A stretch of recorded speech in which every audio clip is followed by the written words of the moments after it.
Okay, now we should be going live. Ready? Are we ready to call it to order or should we wait for the mayor? Did we do it? Is it happening? Up, it's after 5 o'clock and you are Mayor Pro Tem, so you can call the meeting if you choose. Why am I not seeing it?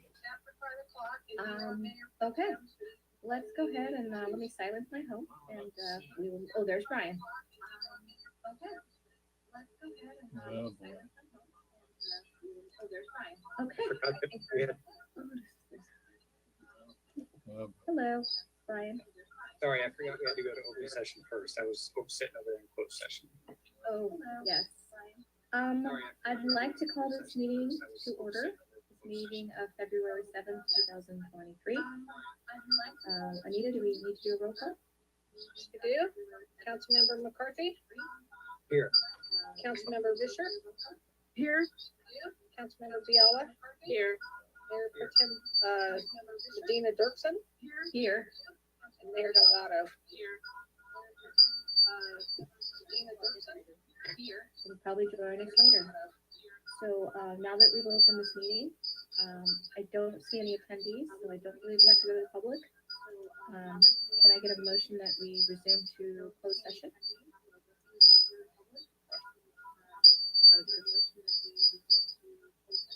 Did I hear that? That you do not need a motion. Okay, so let's go ahead and close this up and move on over to closed session and resume here at about 6:30. I'll see you all in closed session.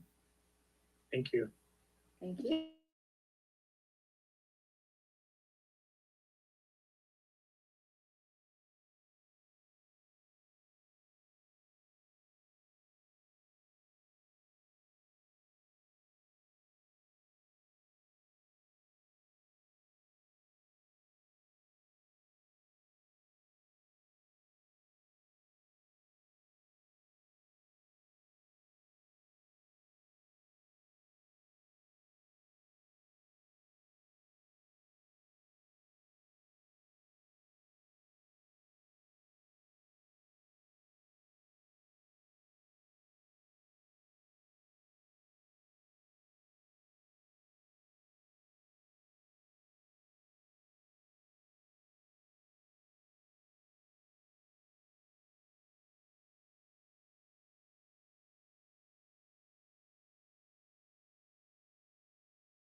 Everybody to this regular city council meeting, Tuesday, February 7th, 2023.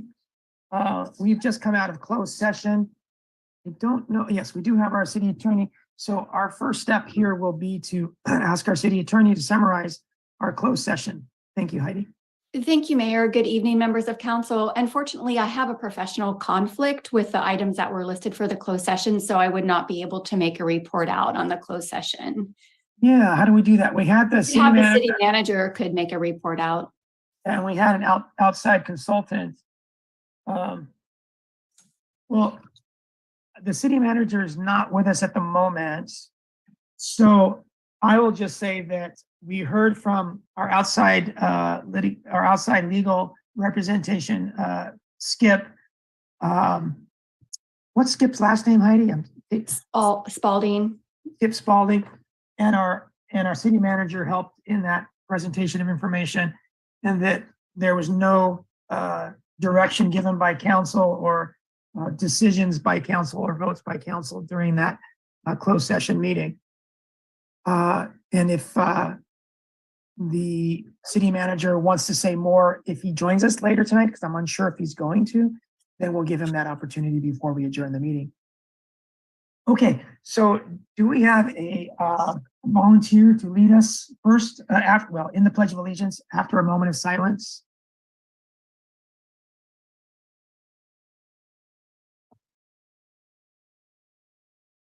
Please raise your hand because I can't see everybody for some reason. Or volunteer. Okay, our chief, Steve Russo, is going to lead us in the Pledge of Allegiance. Let's have a moment of silence. Thank you, Chief.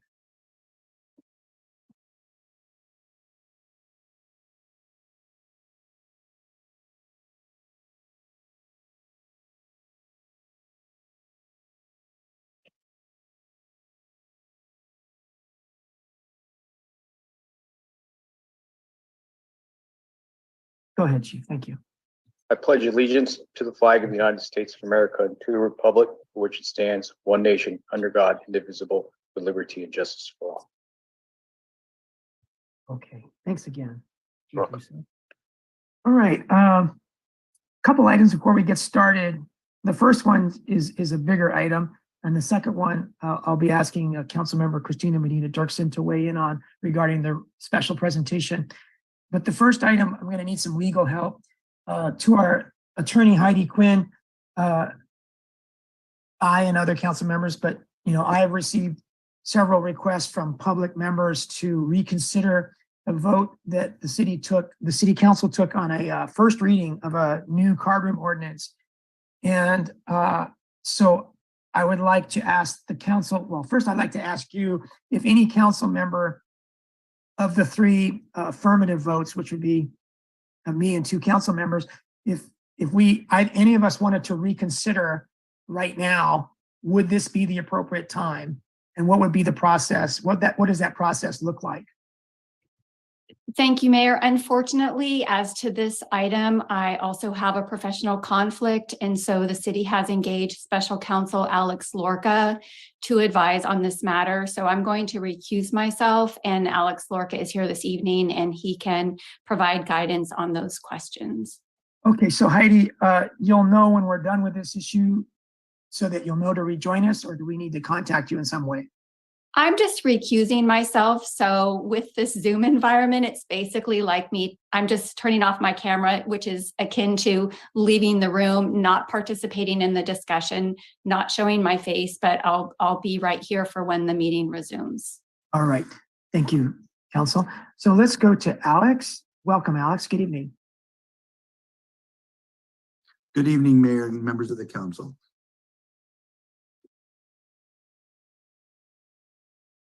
Did you hear my question? Do you want me to repeat it? Could you please? Yeah. Yeah. I and other council members, I assume other council members, have received several requests to reconsider our vote by a 3-2 majority to approve the first reading of a new card room ordinance. I think it was January 18th. And so if any of the three of us affirming voters wanted to reconsider that tonight, such as right now, how would we do that? What does that process look like? The process would be to would be much like any other action item, would be to discuss amongst yourselves, to take public comment, and then come back for a decision. I will say that the motion for reconsideration was not agendized as such. Another option, if that indeed was the pleasure of the council, would be to, you would achieve the same goal by not adopting the ordinance at its second reading and perhaps provide alternate direction to staff. Okay, so I'm looking a little bit for efficiency here. If we have a big agenda tonight and we want to move the card room issue up, because I expect we'll have a lot of people that want to comment on it and not make them wait until toward the end of the meeting. But also it could be a 6-hour or longer meeting if we were to go through a card room issue as agendized, second reading, and all the other items on the agenda as well. So I'm trying to save us 3 hours of public comment if it's kind of a done deal that we're going to reconsider and change our vote. So if we would have wanted to reconsider our vote at the end of our last meeting, January 18th, just before we adjourned, would we have had to have gone through the public comment at that point, like we would tonight? No, because public comment had already been taken, and that action was to introduce the matter as opposed to adopt the matter here at second reading. Okay, so if now I or another council member wanted to reconsider that vote already taken with public comment, why would it be different now as opposed to the last minute of our last meeting? Because it's agendized for tonight as an action item. And I think, they are separate meetings, and therefore there's public comment available at anytime something's agendized. Okay, so So an exception could be sometimes if something is continued to the next meeting with us in a certain time frame, public comments not required to be retaken at that point. But because it was one action and now we're considering a reconsideration of that action, they're two distinct things. Likewise with the second reading, and so public comment would be something that would be required. okay, so if anyone would have, me or anyone else would have asked for reconsideration at the end of our last meeting, we would not have gone to public comment for that. But if they do it tonight, like right now, then we would have to go to public comment. That's correct. And if we went to public comment on reconsideration tonight, would it be right now or would it be later in the meeting? Whenever the item is called. So if it's the pleasure of the group to move it to the beginning of the meeting and the public knows that it's likely one of you is going to make a motion for reconsideration, there may not be the need for the extensive public comment, but whenever that item is called, is the time for, you would treat it as you would any other action item. Okay, so I'm confused now. If we want to reconsider tonight and we have it on the agenda tonight for a second reading, but we want to reconsider our vote on the first reading, how does that work? Yeah, so generally a motion for reconsideration is agendized. And in this case, I don't believe it was just the second reading. Again, you'd get to the same point as if you motion for reconsideration. If someone in the prevailing side wanted to reconsider and vote the other way, voting to not approve the second reading would get you the same result. Is there a way that the public could find out? Could we vote for reconsideration? And if it passed, then the public wouldn't have to comment on the second reading? I'm afraid because it's agendized, anything relating to it, public comment is something that would be required. Okay, so reconsideration passing wouldn't make a moot point of the second reading. If the motion for reconsideration passed and there was a vote not to introduce the ordinance, then the second reading would be moot.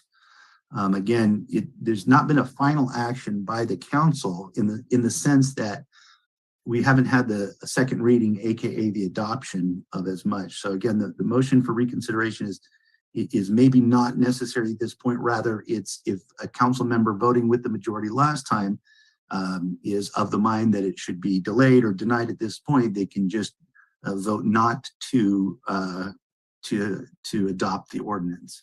Okay, so if we wanted to reconsider So let's say step one, I or another council member said, before we get to the second reading, I want to reconsider. That would be step one. What would be step two?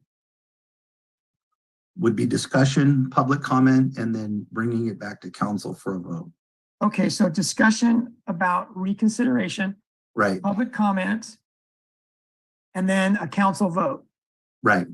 Okay. With public Now, if comment, the yeah. vote is 3 or more votes to overturn or reverse our decision, then what would the next step be regarding the second reading of the ordinance? The second reading would become moot because there was, the motion for reconsideration, the introduction, AKA the first reading, would be rescinded, and there would be no further action until this matter came back before you in whatever context. And note that the motion for reconsideration has to be made by someone voting with the prevailing side, although it can be seconded by anybody. Okay, so then at this time, I'd like to ask the council's preference for moving up and let me know if I'm doing this right, Alex, moving up the item 13A, which is the card room issue, second reading, to the start of the meeting rather than where it is now, second from last item. So what is the council's preference on that? And I'm talking about going to a potential reconsideration just before the second reading, in case the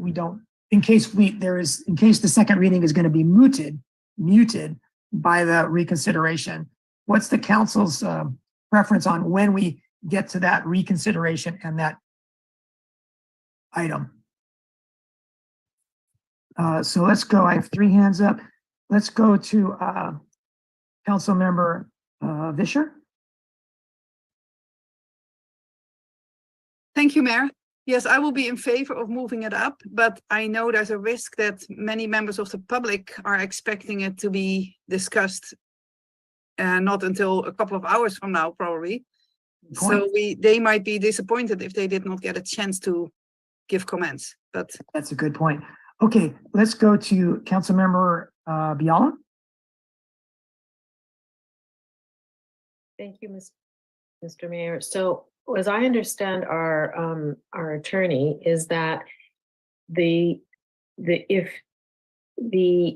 ability just to say no on the ordinance has the same effect of the reconsideration. So and let me ask you this, Alex, if we had a vote, and at that point, are people allowed to have a reconsideration?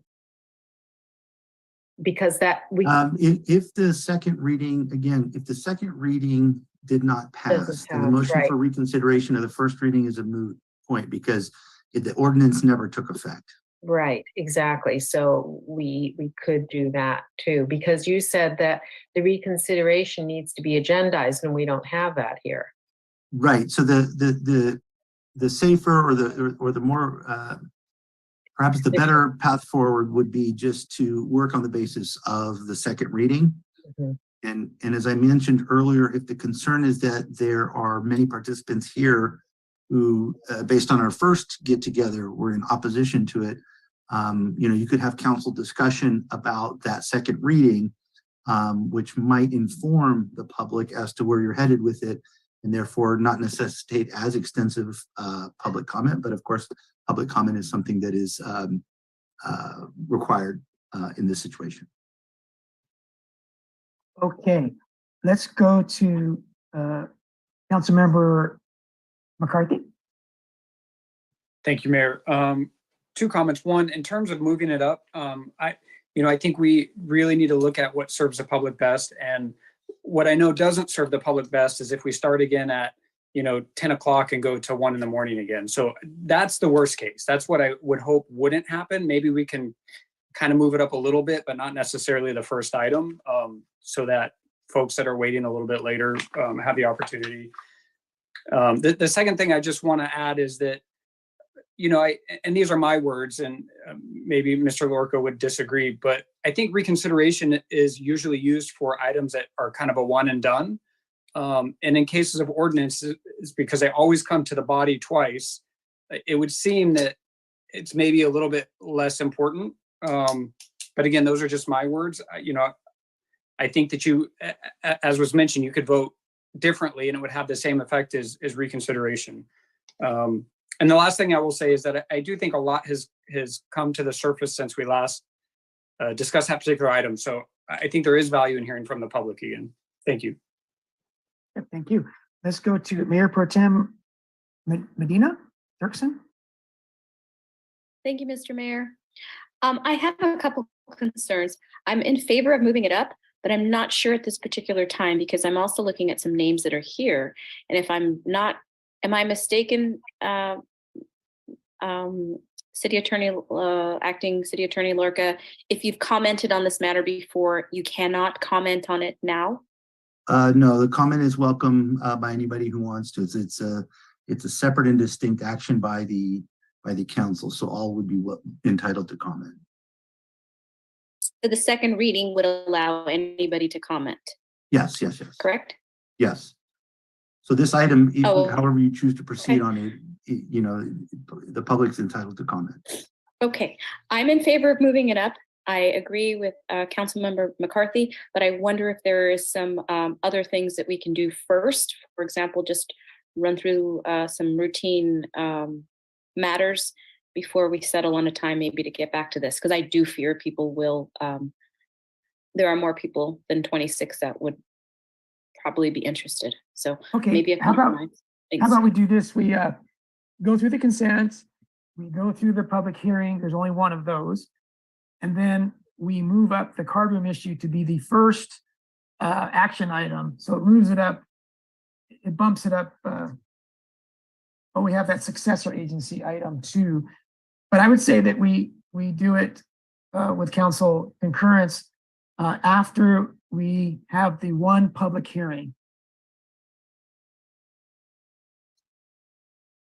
What's everyone think about that? Let's go to Councilmember Fiala.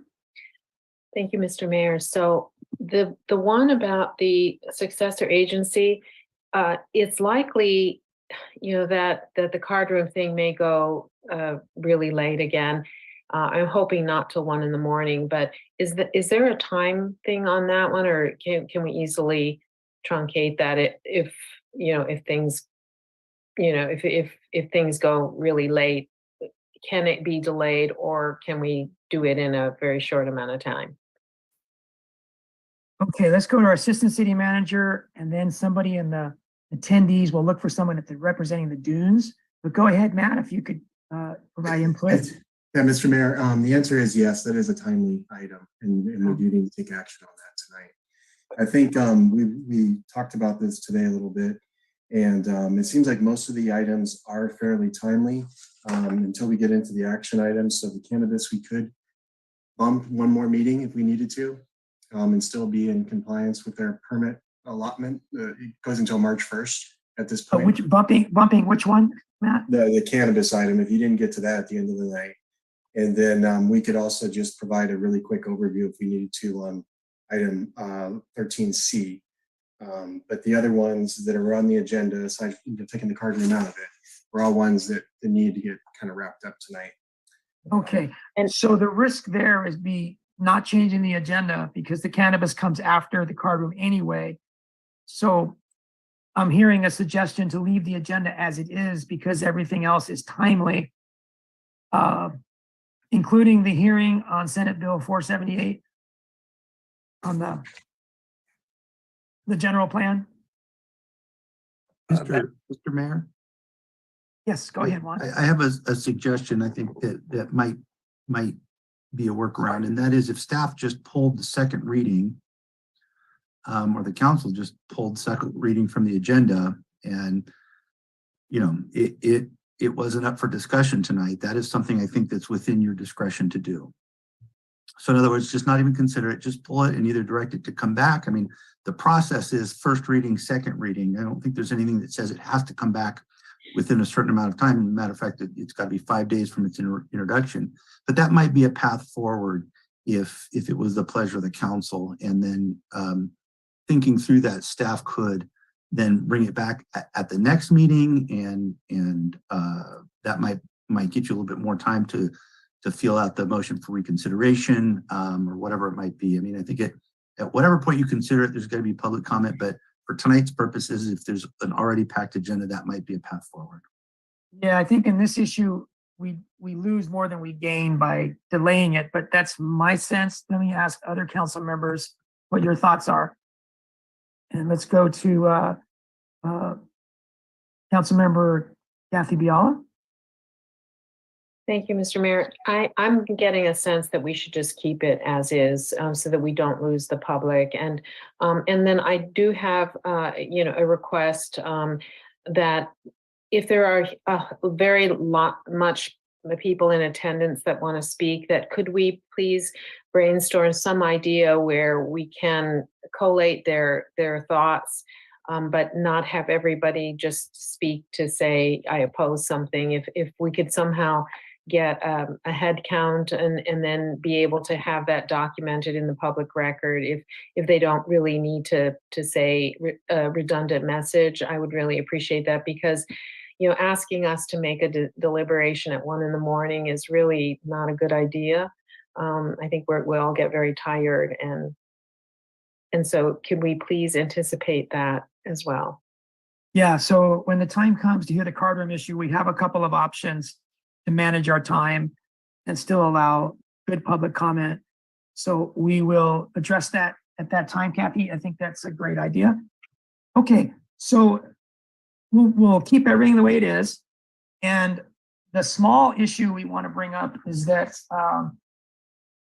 the special presentation might not be ready with someone here to represent it. And so I wanted to ask our Mayor Pro Tem Marina Dirksen if you know the status on this, and if it would be okay to postpone this until we're sure that it's the right timing for the Wreaths Across America advocates and yourself.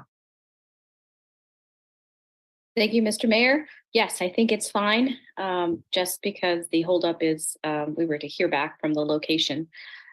So yes, I think it's fine to move off the proclamation. Okay, so we won't do the proclamation tonight. We'll do it at our next meeting. Is that okay? Sure. Right. It saves us a little bit of time, but the real reason for doing that was it seems like we're not ready for it quite like we might be. All right. So now we go to council and staff announcements, and then public comment, which includes public comment on the consent agenda. But first, council and staff announcements, and it'd be good to make them super brief given what we've discussed already here. All right. Let's go to Public Works. That must be Brian McMahon. Public, yes, go ahead, Brian. Thank you, Mr. Mayor, members of the public. Just wanted to let you know there's something in the air, and we're looking for volunteers to help us with the odor study. We have a consultant that is getting ready to sample air, and but we need the fine-tuned noses of the residents of the city of Marina.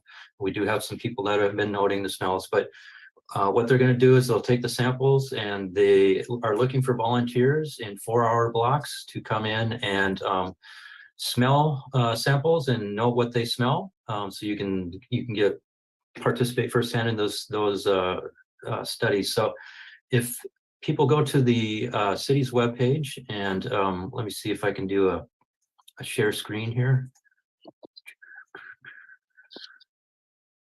And so if you go to the homepage, cityofmarina.org, in the news, if you just scroll down to a little bit to in the news, and here's the odor attribution study, you can click on that. People can email to odorstudy@cityofmarina.org. And what we'll be looking for is your name, email, and phone number, so that we can follow up with the screening and then schedule people for the study itself. And that study is looking to happen probably about the latter part of February here. So we need volunteers fairly quickly here, and also looking for people to get the word out. So if you can lend a nose to solve the problem, we appreciate your help. All right. Thank you, Brian, for all your work on that. It's coming to fruition now, getting going with that study. But we really appreciate all the work you've done and those helping you.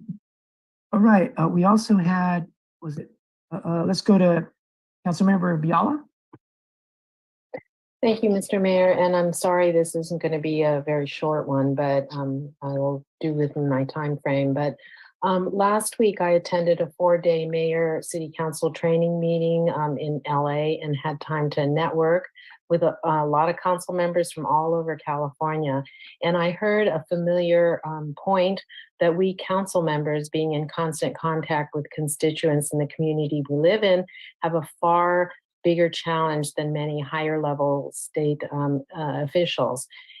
We as frontline officials, we have less anonymity. Our jobs are very hard because of that. We see all of our constituents socially at grocery stores, at our local restaurants. One council member I met from a small city like ours said that their strength was that everyone knows everyone. And I asked what their city's biggest challenge was, and he said, everyone knows everyone. And if not a council member, my personal goal has always been to have good relations in this community with neighborly goodwill, because it's my town too.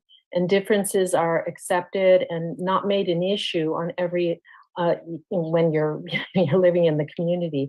But as a council member, I'm tasked to make decisions on every item on the agenda, and that's my mandate. But in doing so, I'm faced with being criticized, not on the issues, but criticized as being morally lacking or not caring or abandoning my previous values or not worthy to represent people or erasing whatever good I've done in the past for an issue of the present. And if one of the public's assumptions is that when council members don't vote in the way that they think they should, then it's okay for people to be disrespectful towards essentially a non-paid volunteer who's just a regular Marina citizen just like them. We will discourage good people from running in our local offices, and I don't believe this is okay. This happens regularly in every other place across this country, but I ask that we take care not to let this happen in Marina. I hope that we each take responsibility ourselves to be always respectful, but also not be silent when others are disrespectful because they happen to be on the same side as yourself just today. I do believe that we are the microcosm of the world at large. How we treat one another forms the basis of goodwill, despite our differences, the ability to be harmonious, despite our being so different from one another, the ability to listen to each other, to find solutions to difficult problems, or simply gracefully accept our differences and appreciate strengths instead. I wish to live in this kind of culture despite the burden of casting votes. So please keep this in mind no matter what issues are before us now and in the future. And I say this with deep and sincere hopes for our city. So thank you, Mr. Mayor. All right. Thank you very much, Councilmember Biala. And let's go to Mayor Pro Tem Medina Dirksen. Thank you, Mr. Mayor. I very much appreciate what Councilmember Biala said. I too went to the League of Cities, and it was a really good experience learning from others and networking. And I do echo what she has said in terms of taking things personally. It's very hard not to, but we are all here for the good of our community, whatever that looks like. I just want to make a couple announcements really quickly. There's going to be, this is Black History Month. We didn't mark it. I don't believe we marked it with a proclamation, but I want to note the contributions of African Americans throughout our nation and also in our community. Resident Lavisha Franklin is putting on a Queens Council movie. It's a free movie viewing on Friday at the Marina Library, and it is a movie called Aftershock that takes a closer look at the experiences of most Black women during childbirth. If we've been paying attention to the news, people like Venus or Serena Williams have, and other people have experienced different experiences during childbirth, and Black women, African American women have been statistically known to have not had the same level of care deserving of everyone. So I want to say thank you to Lavisha for putting this on Friday, 24th of February from 5 to 8 at the Marina Library. Secondly, just quickly, Friends of the Marina Library is having their dads read with the food bank, giving out food this Saturday morning. So I just want to share those good things happening in our community. Thank you very much. All right, thank you. Let's go to Councilmember Vischer. Thank you, Mayor. I also have attended the League of California Cities new mayors and council member training. And just like Councilmember Medina, Mayor Pro Tem Marina Dirksen, I would like to echo everything that Councilmember Biala has said. And I would like to remind everybody that the Monterey Salinas Transit, MST, will offer public community meetings to consider adoption of CEQA exemptions for the SURF busway and bus rapid transit projects in our own library here in Marina on Monday, February 13 at 5 p.m. The following 2 evenings, February 14 and 15, that was Dutch. There will be 2 more meetings, and those will be in the Boys and Girls Club in Seaside. But in our own town, Monday, February 13, 5 p.m. at the library. Thank you. All right, thank you very much. Yeah, the last couple of weeks, my comments, maybe 3 weeks, there's been a lot of discussion about an issue we all know about on tonight's agenda. And I haven't heard that much discussion since Marina Heights, now it's called Sea Haven, was before us. So once in a great while, we have this much heated discussion on an item. And I just hope we can pull through it as a community best we can and as respectfully as we can, as mentioned by the council members before me. Quickly, I want to say thank you to all the volunteers that continue to come out to plant native plants on our future Hilltop Park. And the next planting event is March 4th, Saturday at 10 o'clock. And those volunteers that keep coming out to clean up our city litter, such as last Sunday under the Del Monte Freeway bridges near Shell gas station. And I wanted to announce that this weekend we have a Saturday event from 9 a.m. until 1 p.m.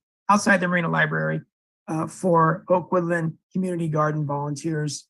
Everyone's welcome, of course, from 9 a.m. to 1 p.m. this Saturday to harvest food from the gardens and work inside the Oak Woodland doing nursery, like transplanting plants and things like that. And then on Sunday at 10 a.m., we meet once a month on the second Sunday, such as February 12th coming up at 10 a.m. at the corner of Lapis Road and Del Monte Boulevard to clean up several miles of roadsides. And there'll be pizza served at noon, but the event's over at 12:30, so meet at 10 o'clock if you wish to join us there. All right. So now we're going to turn it over to the public for a comment on items that are not on tonight's agenda and for public comment on things that are on our consent agenda. So I'll ask the public to raise your hands if you want to speak at this time, and we'll enter public comment now, starting with Kathy. Welcome, Kathy. Oh, good evening. Yes, I wanted to first thank you for delaying the presentation of this proclamation for Reese Across America. As you mentioned, it is timely because we are trying to bring this vehicle to the town of Marina, and we're having some challenges with getting approvals of having it where it's going to be located. We're trying for the Dunes Shopping Center, but we've run into some snags with approvals up above, higher up, and looking for some more help on that. I've spoken to the person, Patricia Green, who's involved with that property for the parking part, and Doug Young from Shea Homes, as well as Christina Medina has helped as well, reached out to her. We're trying, but if people aren't aware of this, this vehicle came a couple years ago, and it was the trailer was located at the Veterans Transition Center. It's a 45-foot trailer it comes all the way from Maine, bringing information about the Wreaths Across America and what they do. So it's an educational thing for everyone, including not only military families and the public. And so it's a great opportunity to let people know about it. And also they're going to be giving a presentation inside this vehicle for all Vietnam War veterans that were involved with the Vietnam War era. Not that they were served at Vietnam, but not only that was in the military at that time. They are going to be doing a welcome home to all of those veterans. And it's a very special thing for the veterans since they, as we know, weren't acknowledged too well when they returned. This vehicle is only coming around. It's in California for a short time, and then it's going to be moving on to the next location, which will be Arizona. So we're trying to bring it to Marina. It's so appropriate because we have the outpatient clinic, the new clinic there, right behind where the dunes are, as well as the Veterans Transition Center that's right nearby. And we'd like to have public involvement and to learn more about the Wreaths Across America, which is laying wreaths on the veterans' graves once a year in December, all through donations for that. And the wreaths are handmade from Maine. So it's a very amazing thing. You can check it out on their website, Wreaths Across America.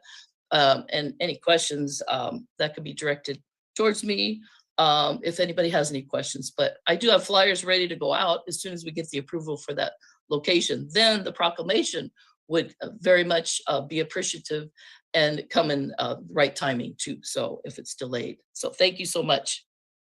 All right, Kathy, thanks for all your work with Wreaths Across America and to Mayor Pro Tem for helping you there in our sphere. Yeah. Yeah. Okay. Let's go to Nancy Amadeo. Good evening, Nancy. The lower hand.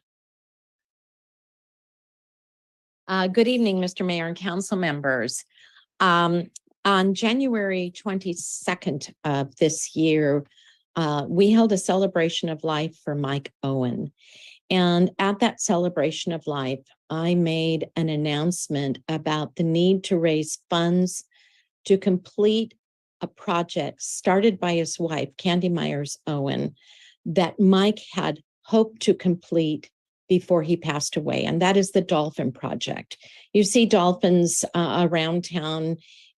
In front of City Hall, there are two. At the library, there is one.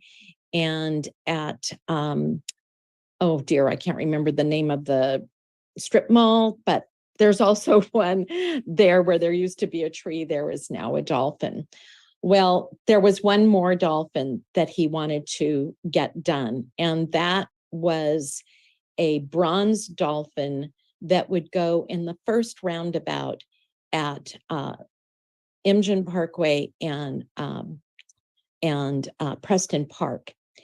That roundabout, I believe, is scheduled to be completed the end of 2024. This project is very expensive. Mike already spent thousands of his dollars of his own money to make it happen. At that time, I asked for people to make donations for this project. To date, we have received $6,230.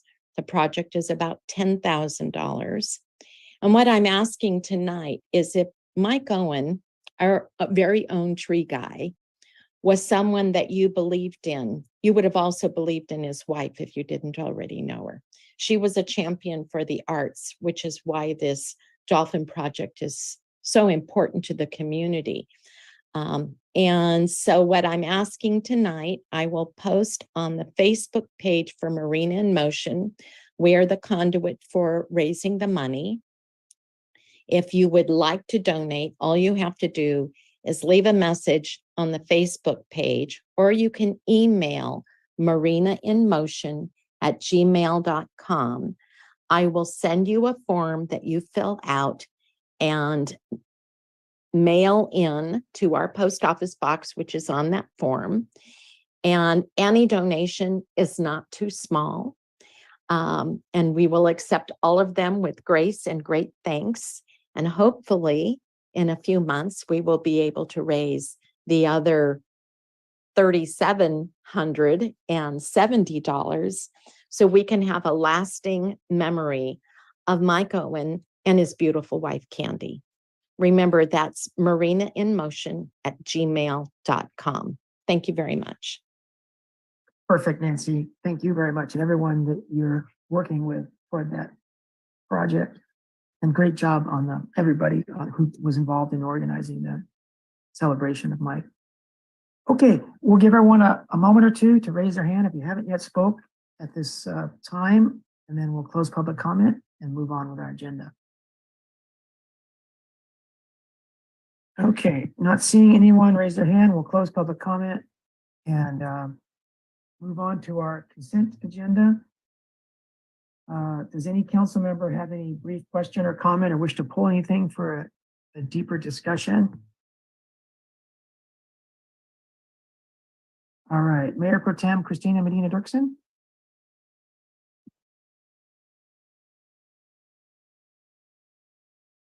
Said I needed a correction on the minutes. All right.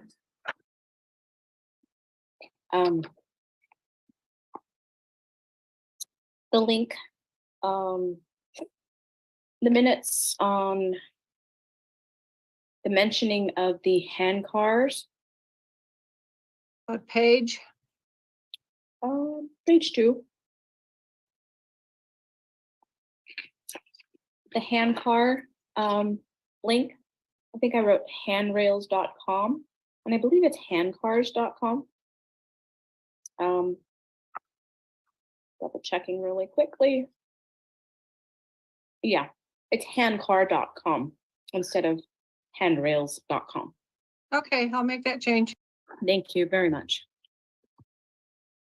Okay, I'll motion that I'm sorry, Christina, did you have something more? No, I was going to make a motion. It's okay. Okay, go ahead. Yeah, I'm sorry, Kathy, I didn't see your, go ahead. Yeah, I'd like to make a motion to approve the consent agenda with the one correction on the minutes. A second. Okay, seconded by Councilmember McCarthy. Can we have a roll call vote, please? Councilmember McCarthy, Yes. Councilmember Vischer, Yes. Councilmember Biala, Yes. Mayor Pro Tem Medina Dirksen, Yes. Mayor Delgado. Yes. And special thanks to Guido for and Allison Hunter and others for the affordable housing overlay we just approved, and all the HR work that's done and the work at the airport. These consent agenda items are really important. And so thank you everyone doing those for us. Okay, so now we're going to move on to our only public hearing of the night regarding our general plan response to Senate Bill 478. And I'm assuming that that's going to be a Guido-led effort. Yes, Mr. Mayor. I'm going to make this very, very brief because we have a lot on the agenda today. As you're all aware, there have been about 31 housing bills that have been adopted the last 3 or 4 years. And this is just another legislative intent by the state legislature to encourage missing middle housing, anywhere from about 3 to 10 unit projects. And we're really just implementing state law. And this is a pretty forward text amendment. The state is asking the city for projects that are between 3 to 7 units, have 1.0 floor area ratio, which I will explain in a couple seconds. And for projects between 8 to 10, it's 1.25 to 1. And floor area ratio is really just a calculation of square footage based on the size of the lot. So, and you can do it by first floor, second floor, depends on how you dice and slice up the parcel. But just the real gist of it is it's a big initiative of mine to build a culture of when state laws get adopted for us as staff to quickly implement them so that our zoning and municipal code are relevant and compliant with state law. So that this is just a continuation of that initiative. And so the gist of it is just basically we are being mandated by the state to encourage missing middle housing from 3 to 10 units and to give additional square footage for those type of projects. So that concludes my presentation.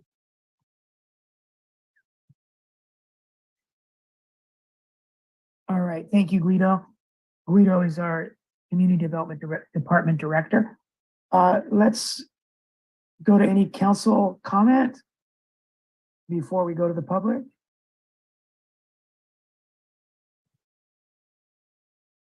Okay, it's pretty cut and dry here.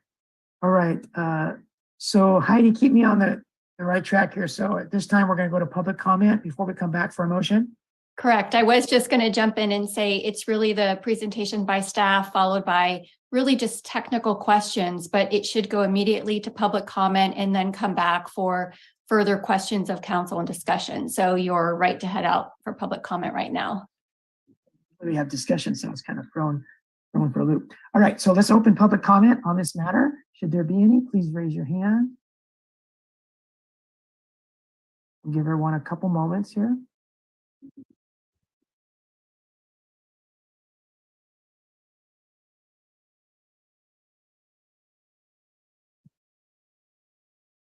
All right, let's go to Tommy Bolea. Good evening, Tommy. Good evening. Yeah, it's nice to see some of these littler guys have part of some of the development in Marina and not all of these big developers coming in and taking all the lands with these big projects. So yeah, it would be nice to have a little balance of smaller guys or maybe local people that could try to keep Marina sustainable through smaller developments or building projects, but still must go by all the mandates and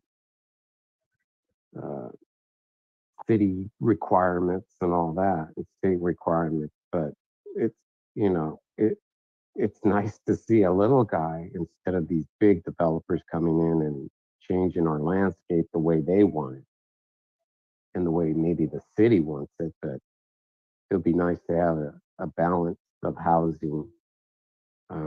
And I'm assuming in that what was mentioned this evening, there still is going to be a low income requirement on that. I guess that's the question. Is there still a percentage of those have to be low income, or are they not required to have this low income requirement like on these bigger developments that you have? But I think if we let all the big developers come in, it's going to change the landscape of Marina.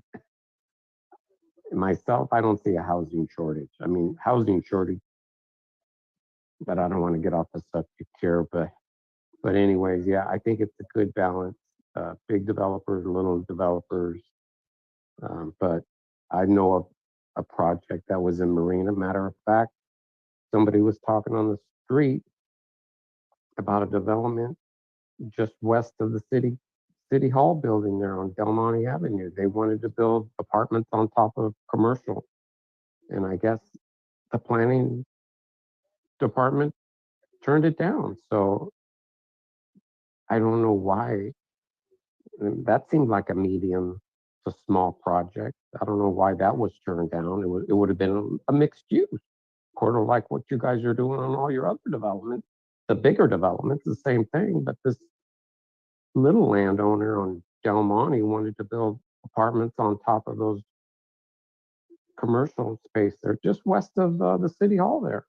And maybe you can answer me why it was turned down. I mean, if you just said this was a mandate, why would something like that be turned down?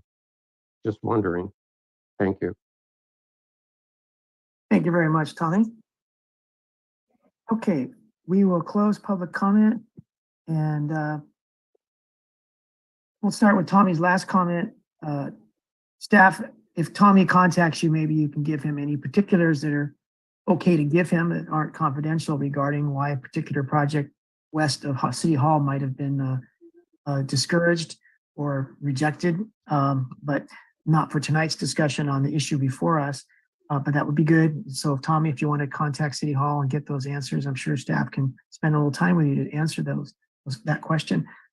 To Tommy's question, Guido, about the inclusion of affordable or low-income units in this 3 to 10 middle realm of housing projects, can you respond to that? Yeah, the Marina ordinance is a little different than I'm used to. The inclusionary kicks in after 20 units here. It's a little bit different than other places. So I don't know if that would necessarily, and this is more about giving additional square footage anyway, so it's not particularly tied in, but the inclusionary ordinance is for 20 units or more here. So something the council might want to consider dropping when we're updating the housing element, but for now, that's the ordinance, so. Thank you, Guido. So to council, would anyone like to make a motion here?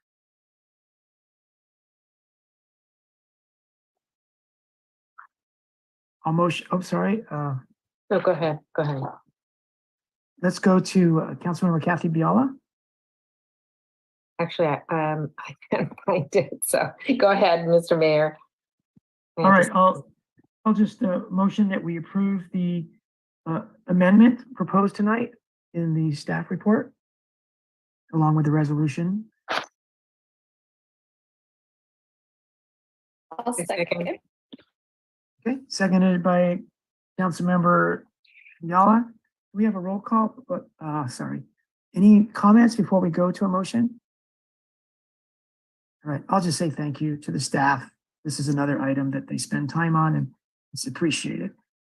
Okay, if we can have a roll call vote, please, Anita. Councilmember McCarthy, Yes. Councilmember Vischer, Yes. Councilmember Biala, Yes. Mayor Pro Tem Medina Dirksen, Yes. Mayor Delgado. All right, passes unanimously, 5-0. We'll move on to our first action item, which is just before the card room. But this one is for the successor agency of the former redevelopment agency, which is another hat that we wear as city council. Mr. But, Mayor? yeah, Aren't we missing 11B? that one's be continued to March 7th. Oh, I see. Right. Sorry. Okay, no problem. Sometimes I skip those without my mistake. Okay, so I think we're gonna go to Guido on this, but maybe Juan. Yeah, I'll speak to that. I'll kind of introduce the item. So yeah, the item in front of you relates to the successor agency. This is the third round of tax increment bond issues related to the Dunes project. The other two occurred in 2018 and 2020. I have Karen Tiedemann as a panelist, I believe, and we have a short presentation. Okay, we'll move her over if she's on that side of the world. I'm here. There you go. I'm on. Perfect. Alrighty, Karen. Can you share your screen, Karen, or would you like me to? Oh, can you share it? I will definitely do that. That would be easier. So good evening, Karen Tiedemann with Goldfarb and Littman, special counsel to the city and its successor agency.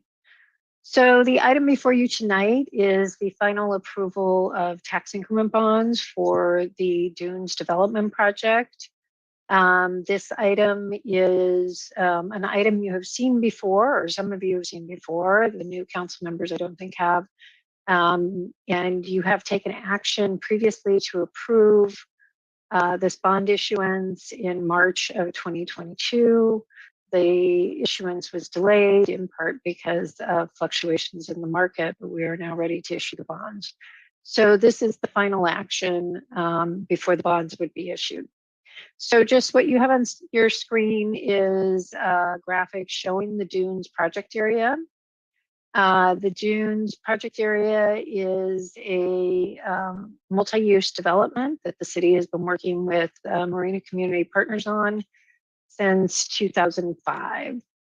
Next slide. So the Dunes development project includes the development of over 1,200 residential units, including 25% affordable units, 500,000 square feet of regional village and neighborhood retail, office and medical buildings, approximately 600,000 square feet, a connection to the Fort Ord Dunes State Park, various parks, including the linear park, and the city will be developing a park within the project area.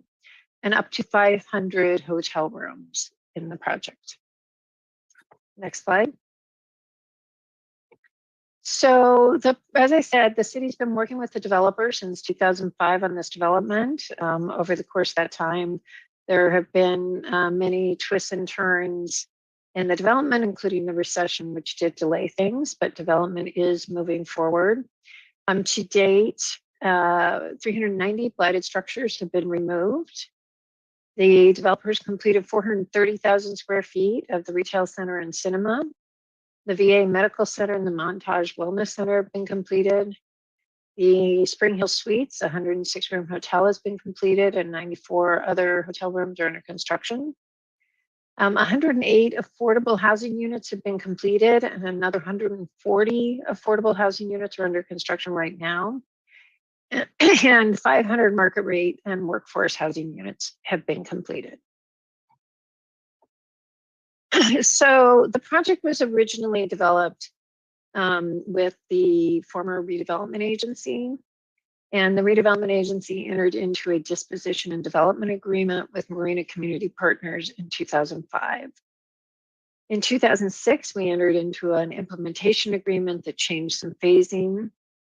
And then in August of 2008, the city entered into the second implementation agreement, which we'll talk a little bit more about. And then finally, in 2019, we entered into an operating agreement that made some changes in the schedule of performance related to a force majeure and excused delay that the developer was entitled to as a result of the impacts of redevelopment dissolution.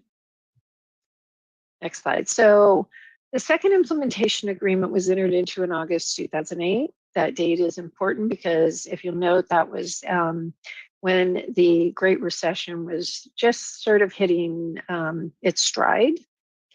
And the developer had declared a force majeure or an excused delay previous to August because the housing market had significantly dropped. In order to resolve that excused delay and keep the project moving forward, the second implementation agreement included a pledge of tax increment revenues by the redevelopment agency to the developer.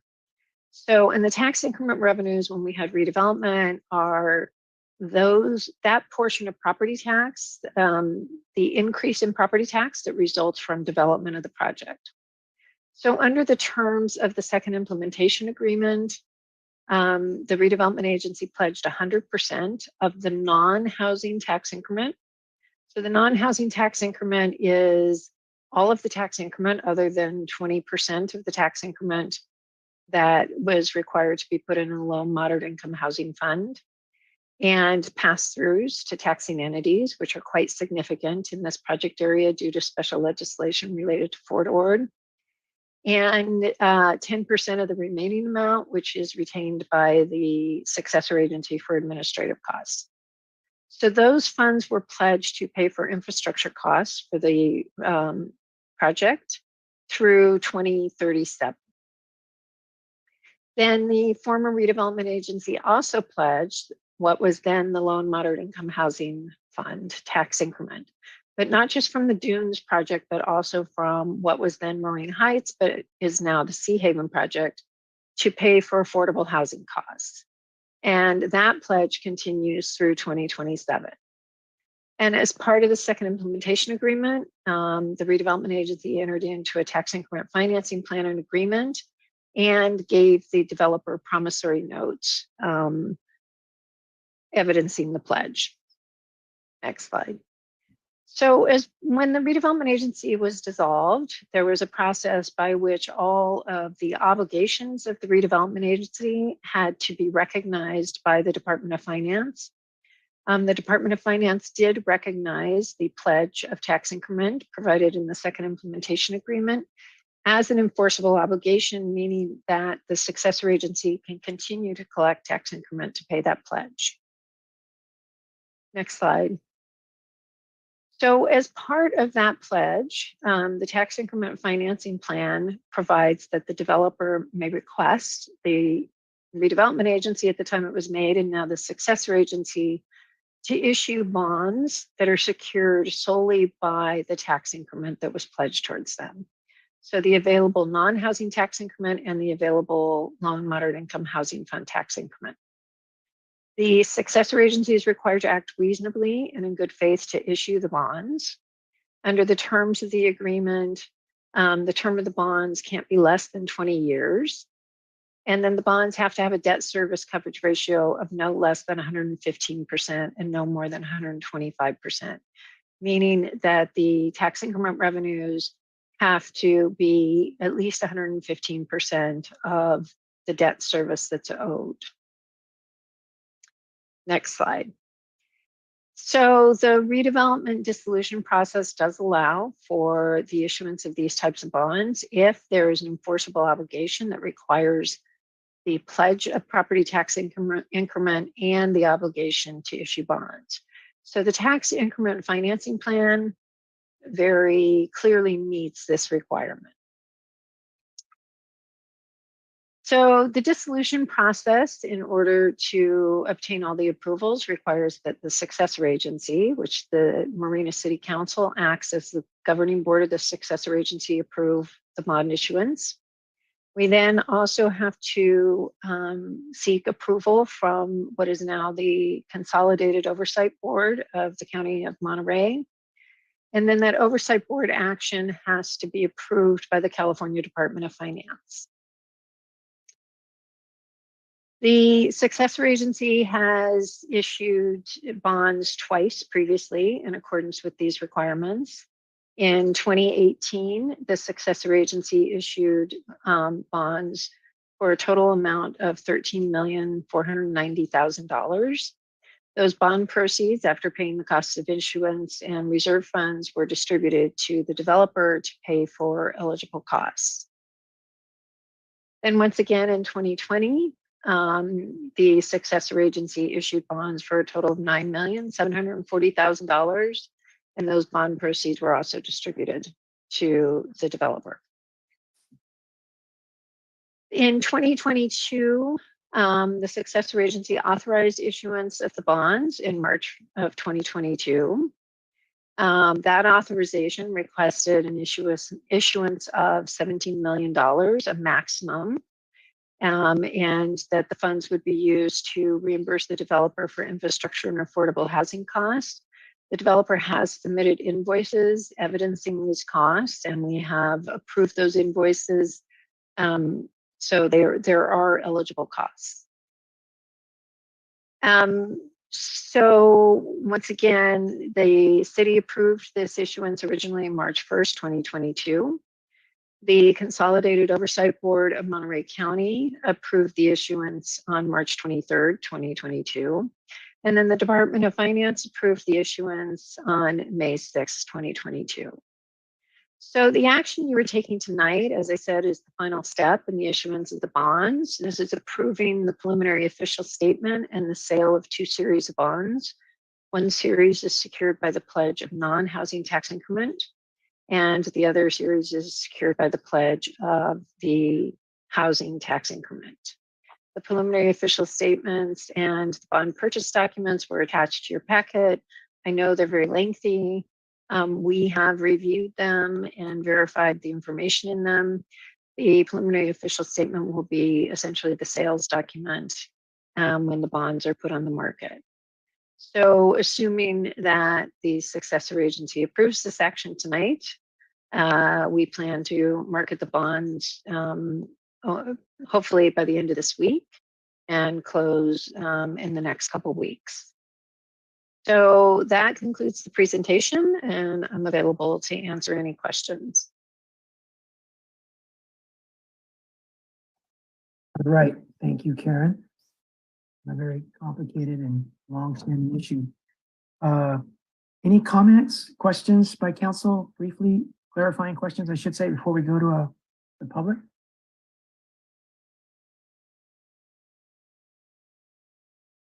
Okay, let's go to Mayor Pro Tem Christina Medina Dirksen. Thank you. Just a clarifying question. What was the timeline for these, the last time around, we said there was some concerns about the bond market. What is the timeline for this, and might there be another? I guess I haven't really followed the bond market too much, just followed the stock market. So, what is the timeline? Right. So when you approved these in March of 2022, I think that there was a thinking that we would go out and sell the bonds shortly thereafter, after we received the approval from the Oversight Board and the Department of Finance. But interest rates changed pretty dramatically. And so the developer, in consultation with the city, basically made the decision to wait to see how the bond market was performing. And so given its performance now, the intent is to issue these bonds in the next couple of weeks. So the goal being to maximize the bond proceeds by having the lowest interest rate that is achievable at this point in time. And so barring, is this correct to assume that barring a dump in our economy, these will go out as scheduled? And then the second follow-up is, we've had this question before from others. Can residents of Marina, how would they be apprised, or are they all institutional buyers that swoop into our bonds? So yes, to your first question, we assume these bonds will be issued in the next couple weeks. In terms of how residents can be apprised, pretty much these are institutional buyers. The underwriter for this transaction is Stifel Levitt, who has been the underwriter for your prior bond transactions. They will be doing the marketing. And I don't know if there's a Stifel representative attending, but I don't believe that, I'm looking to see. I don't believe the bonds are typically marketed to individuals. Okay, those are my only two questions. Thank you very much for this insightful presentation. Thank you. All right, let's go to Councilmember Vischer. Yes, thank you, Mayor. I just have one question about in the staff report on page 3. Can you please confirm the amounts? The developer has submitted invoices documenting costs incurred in the amount of almost $99 billion for infrastructure costs and almost $24 billion for costs related to affordable housing. If these amounts are correct, I think there's the word million should be scratched out of the report. I think they are $1 million. Yeah, Yes. I was hoping. Yes, but I wasn't sure. that is correct. Because I'm sorry about that. Yeah. I think we did not catch that. Okay. But yes, those are millions of dollars. So $94 million in infrastructure costs, and whatever the number was, I'm looking for it. Yeah, And almost 24. Okay, that makes more sense to me. Thank you. yes. All right, thank you. Karen, is there a $105 million cap on that 99 million infrastructure cost? No. No. All right, let's go to the public for any public comment on this matter.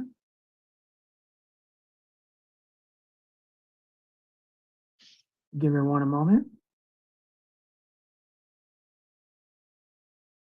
Okay, we'll close public comment, come back to council and see if anyone would have any further comments or questions or wish to make a motion.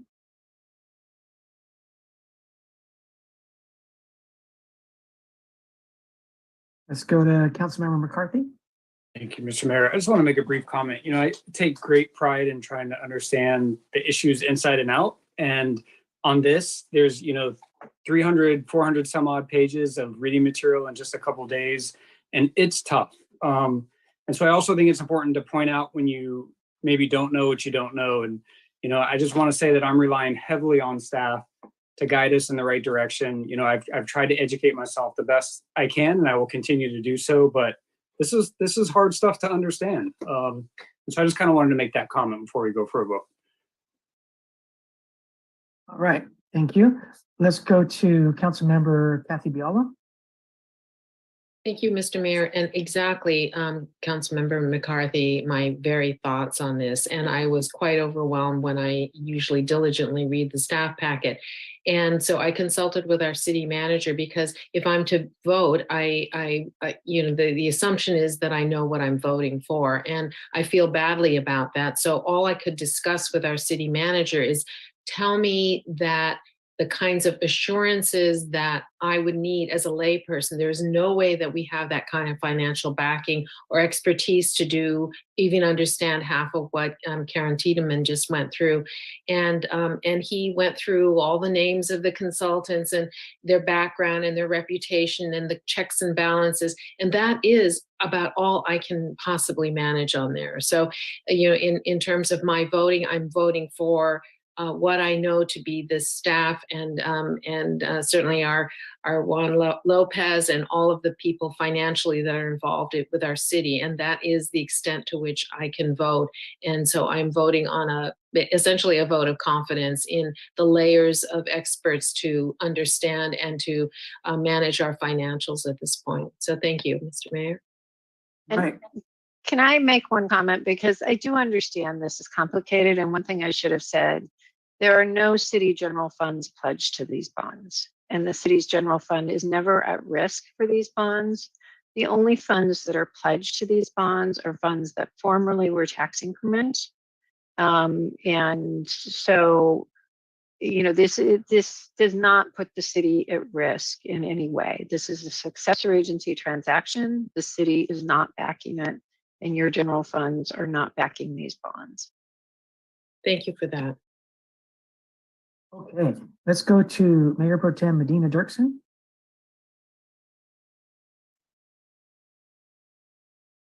Just before I make the motion, I'd like to make the motion, but for some success agency, not the successor You're breaking up. development agency, or could you just define the successor agency? I'll turn my camera off. Can you repeat that question, Christina? You were breaking up. Sure. When we note successor agency, is that successor agency to what was the redevelopment agency, or what is the terminology, or what is the definition, so the 46 people here can understand that? Right. So when the redevelopment agency was dissolved, the dissolution law created what were successor agencies. And the city at the time of dissolution could elect to be the successor agency, which it did.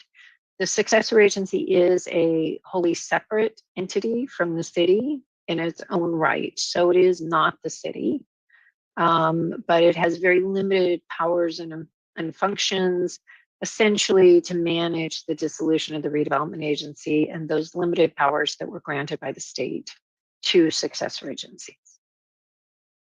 Thank you very much for that public education service for all of us. I'd like to move a motion unless the mayor has questions. I have a comment, but I'll make it after the motion. Okay. I move that we adopt resolution 2023 SA-MRA, taking the final actions required to approve tax increment bonds for the Dunes on Monterey Bay project, including approving the form and authorizing distribution of 2 preliminary official statements in connection with the offering and sale of 2 series of tax allocation bonds by the successor agency to make payments on an enforceable obligation and approving related documents and actions.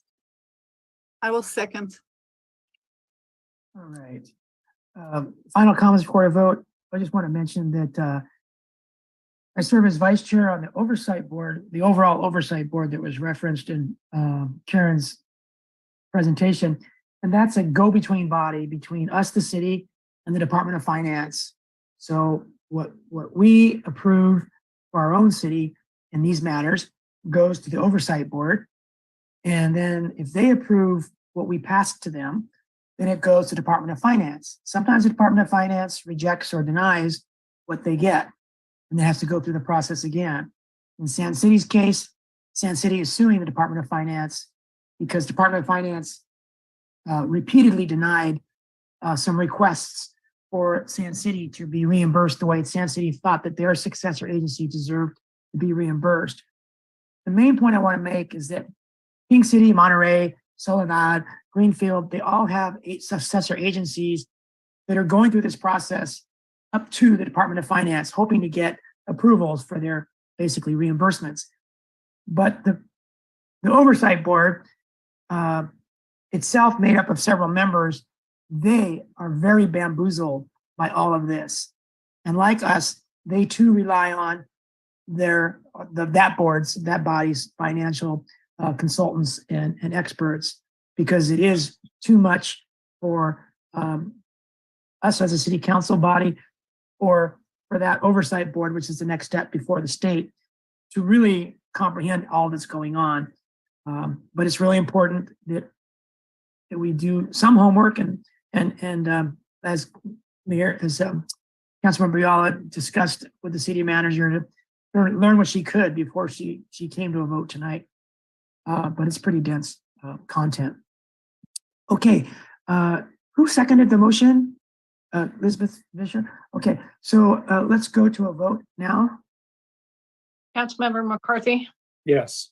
Councilmember Fisher, Yes. Councilmember Biala, Yes. Mayor Pro Tem Medina Dirksen, Yes. Mayor Delgado. Yes. Okay, that motion passes 5-0. Thank you very much, Karen, you. for years of experience leading us through that process. All right, now we go to our other action items, back as the city council, wearing our city council hat. And we're going to go to the card room issue. So Alex is going to lead us, and I assume our city attorney is going to recuse herself at this time and come back for the next item. But Alex, can we only briefly revisit the reconsideration issue, so that I'm certain that you're recommending we not go the reconsideration route, which several members of the public have requested, but that we're going to go through the normal process of hearing or deliberating upon the second reading of a card room ordinance. Is that correct? That's correct. Let me just turn my camera off and recuse, and I'll just state it again for the record that my firm has a professional, a conflict with this item. So Alex Lorca will be your city attorney for this matter, but I will come back when the item concludes. All right. Thank you, Heidi. All right, Alex, so can you restate as briefly as you want to why reconsideration is not your recommended next step, but that hearing through this next item is your recommended next step? Sure. A motion for reconsideration is usually agendized under the Brown Act as a separate motion, something that would be considered by the council. The way it's agendized for this meeting is just a second reading, if you will, to adopt the ordinance. So whether it was a motion for reconsideration or the adoption of the ordinance, if there was a change in the 3-2 vote, either would result in the same action. But because the motion for reconsideration was not agendized, I think the safer practice would be to just proceed with the second reading and go from there. Okay. All right. Is there, we'll turn it over to staff if there's a staff presentation. Mr. Mayor, we didn't prepare a lengthy presentation. We were just going to allow the council to go ahead and take that vote. However, if there are members of the public who would speak first, then you would let them speak first and take your vote. Okay. And in case there's an increased tenor or tension on this issue, I want to say that I'm leaning very heavily, though I have an open mind, toward reversing our vote because of the community divisiveness and the amount of opposition to what I did on January 18th. But like I said, I do have an open mind. Let's go to Councilmember Biala. Thank you, Mr. Mayor. I just want to clarify the process. So it's going to be, even though it's a second hearing, we still will ask questions of staff, and then we will go to the public, and then we'll have a discussion and then a motion, and then brief comments. So that's all going to be followed as usual. Normal process, except we don't have a staff report tonight because we had one, a few weeks ago. Okay. Okay.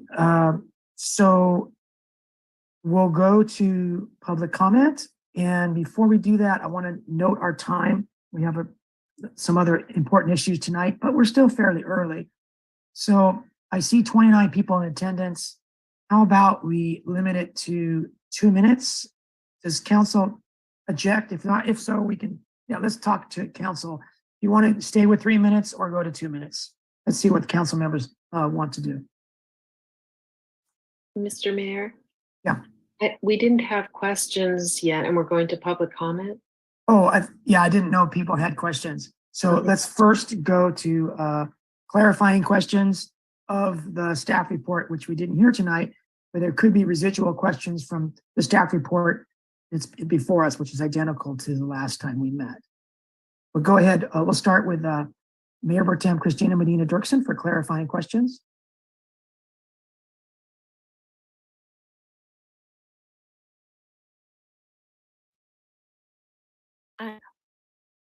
Follow the clip. I'm gonna try video.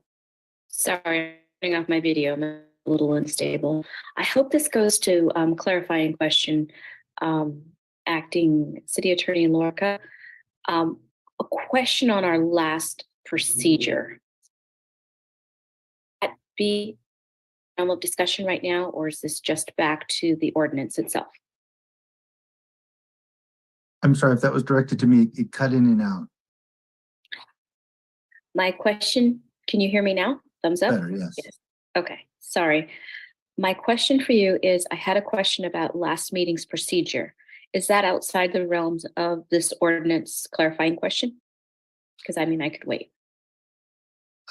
No, I mean, the ordinance is really a two-step process. If you had a question about last time, I think that's okay. Okay, I'm going to ask you then.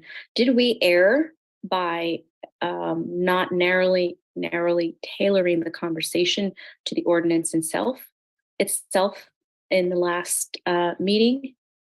Because that was my question, my out the gate to you in our first discussions of the meeting was if we can talk about other things other than on point of the ordinance. And the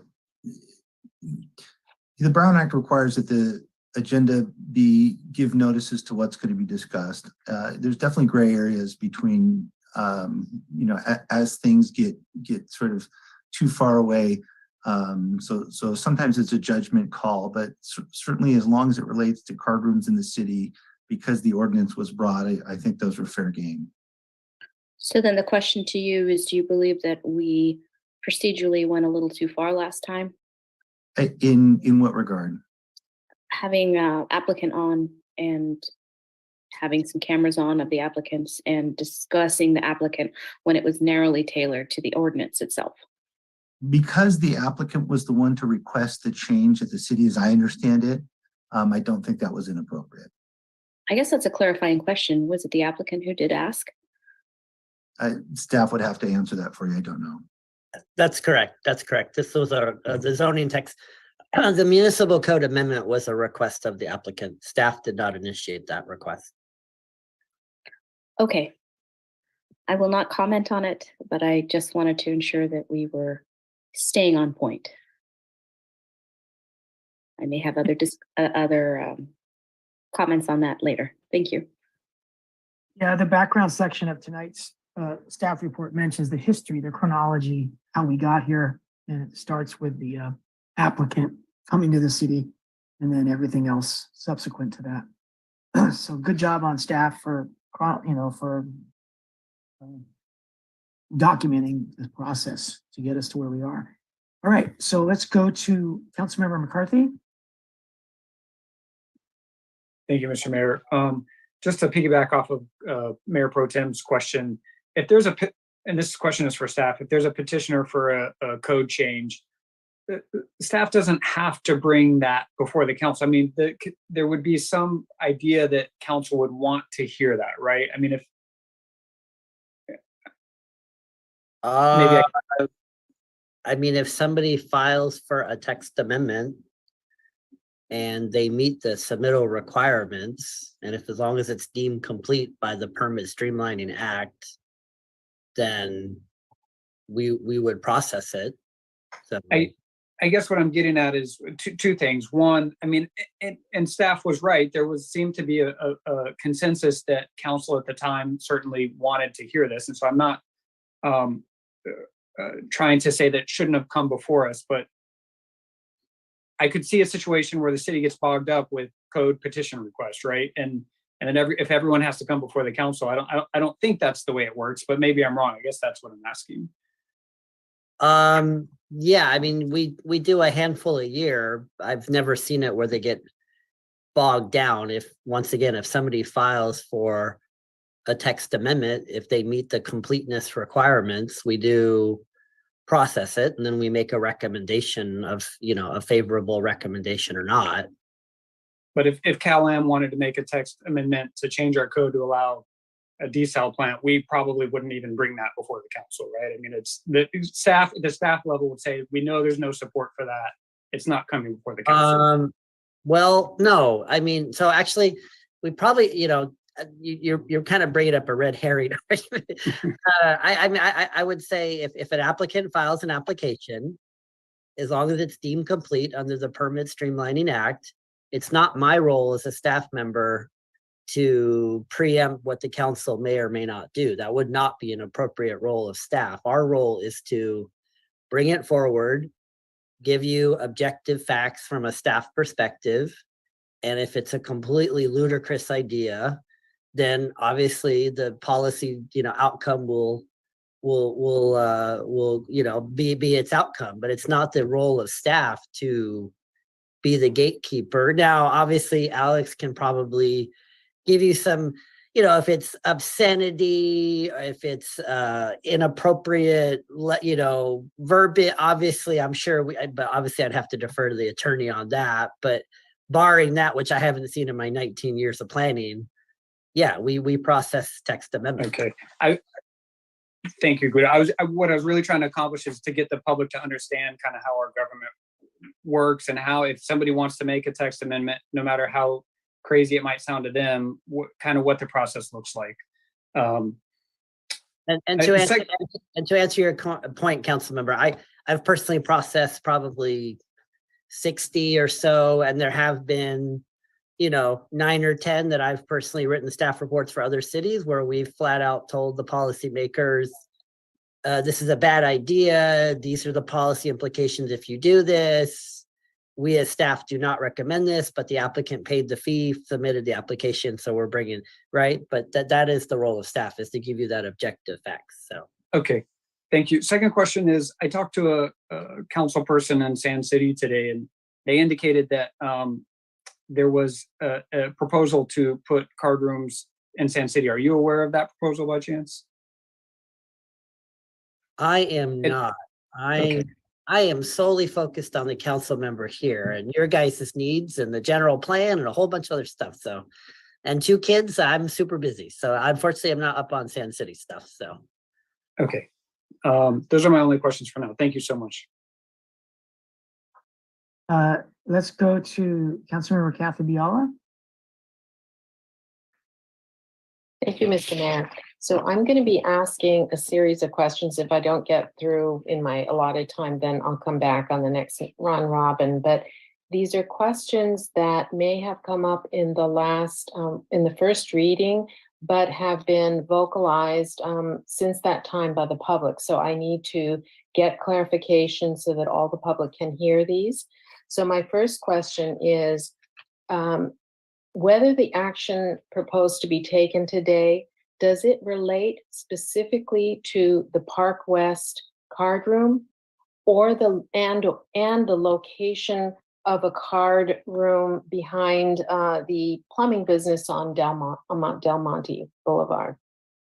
No, and as we indicated at the first hearing, if the council were to make the amendment, the second part of the process would be to work with the planning commission and to have a GIS consultant show the distancings from schools and all sensitive uses, and then propose different, increased buffers, lower buffer zones. So no, that's the second part, and that none of that has been predetermined. So the first step is the council has to make the second reading tonight. Great, thank you. And does this legislative decision being considered today eliminate the police chief's authority to deny a permit based on many reasons, one of which you just mentioned is the distance from a school, for example? No, that's all still in the ordinance and background checks and the whole 9 works, so. Would Marina be allowing a possibly corrupt vendor into Marina? And how can residents be sure that we wouldn't be allowing that? I can't speak to the morals of an applicant. I could, we're here for a text amendment. I don't mean corrupt, I mean a criminal background. Yeah, I can't speak to the background. I would just say as staff, we're here to process a text amendment. If it's approved tonight, if the planning commission makes favorable recommendation about distancing, if the applicant gets the actual permit, then they have to go through all the steps in the ordinance that the police department would do and the gaming commission and background check and all that stuff, right? So I can't really speak to corruptibility or not, so. Mr. Mayor, if I could chime in on that a little bit, because we hadn't got to this point, because the first question was, do you want more than one license within the city? This is very akin to the cannabis licensing situation. So we would end up probably with a lottery situation where we would have to, call for who wants to come in and try to get this second license. Then we would go through a process of vetting the business, through its background checks and different types of kind of more extensive look at the business itself. So I think that would be the next phase of it. That would be heavily involved with the police department and others. So. Okay, great. And I'm only asking this because these things came up since our first reading. And so there's obviously information that the public might need to have clarified again, or maybe some they're new to that question. If we approve a card room, does that mean that they might eventually be allowed to have slot machines or roulette tables? I don't believe so. I believe, and Alex can back me up on that. I believe it's just card tables, but yeah. I'm not entirely sure, but I believe it's just card rooms. Slot machines are not permissible in card rooms. But I'd have to double check that. Okay. Yeah, I think that the public would probably want to have that kind of information. I think there's no distinctions between a card room versus maybe full service casinos. I'm not sure what the category is. And this one is for Guido. Why does the current Marina Club have a legal non-conforming zoning use? What does that mean? And does this prevent them from making significant improvements on their property? Nick's staff report from the first hearing, I believe in 96-ish or so, the city took out from the zoning districts where the card rooms could go. So that meant the current business was legal, meaning it was there, but it was non-conforming, meaning it didn't conform with the current zoning district because there was no zoning district for it.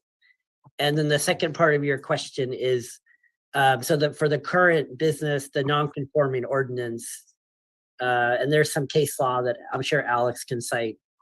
Basically, if you're a non-conforming business, you can stay there and you can make minor repairs, but you're not supposed to make significant expansion, alteration. The goal of a non-conforming ordinance is eventually to have things be conformed out, right? That's the overall premise. So that, if you have some general maintenance and repair, that's generally the goal for the non-conforming ordinance. So that property could be, without significant improvements, would have to remain in that condition for as long as that property remains a non-conforming zone. Yeah, I mean, the overall premise for a non-conforming is basically you can stay there, for as long as you're operational, and if you're, if you don't abandon the use for more than 180 days, you can remain. And you can make minor repairs and whatnot. And I think our ordinance says, up to 25% of the assessed value for 1 year. Okay, 1 year. Yeah, so the goal is basically, hey, I need to change the window or the door, general stuff to stay operational, but not a major expansion or whatnot. So that's the overall kind of non-conforming ordinance. Great, okay. Thank you, Mr. Mayor. I have a longer question, but I'll reserve it. All right, thank you. Let's go to Councilmember Fisher. Thank you, Mayor. Councilmember Biala already asked several of my questions on my list.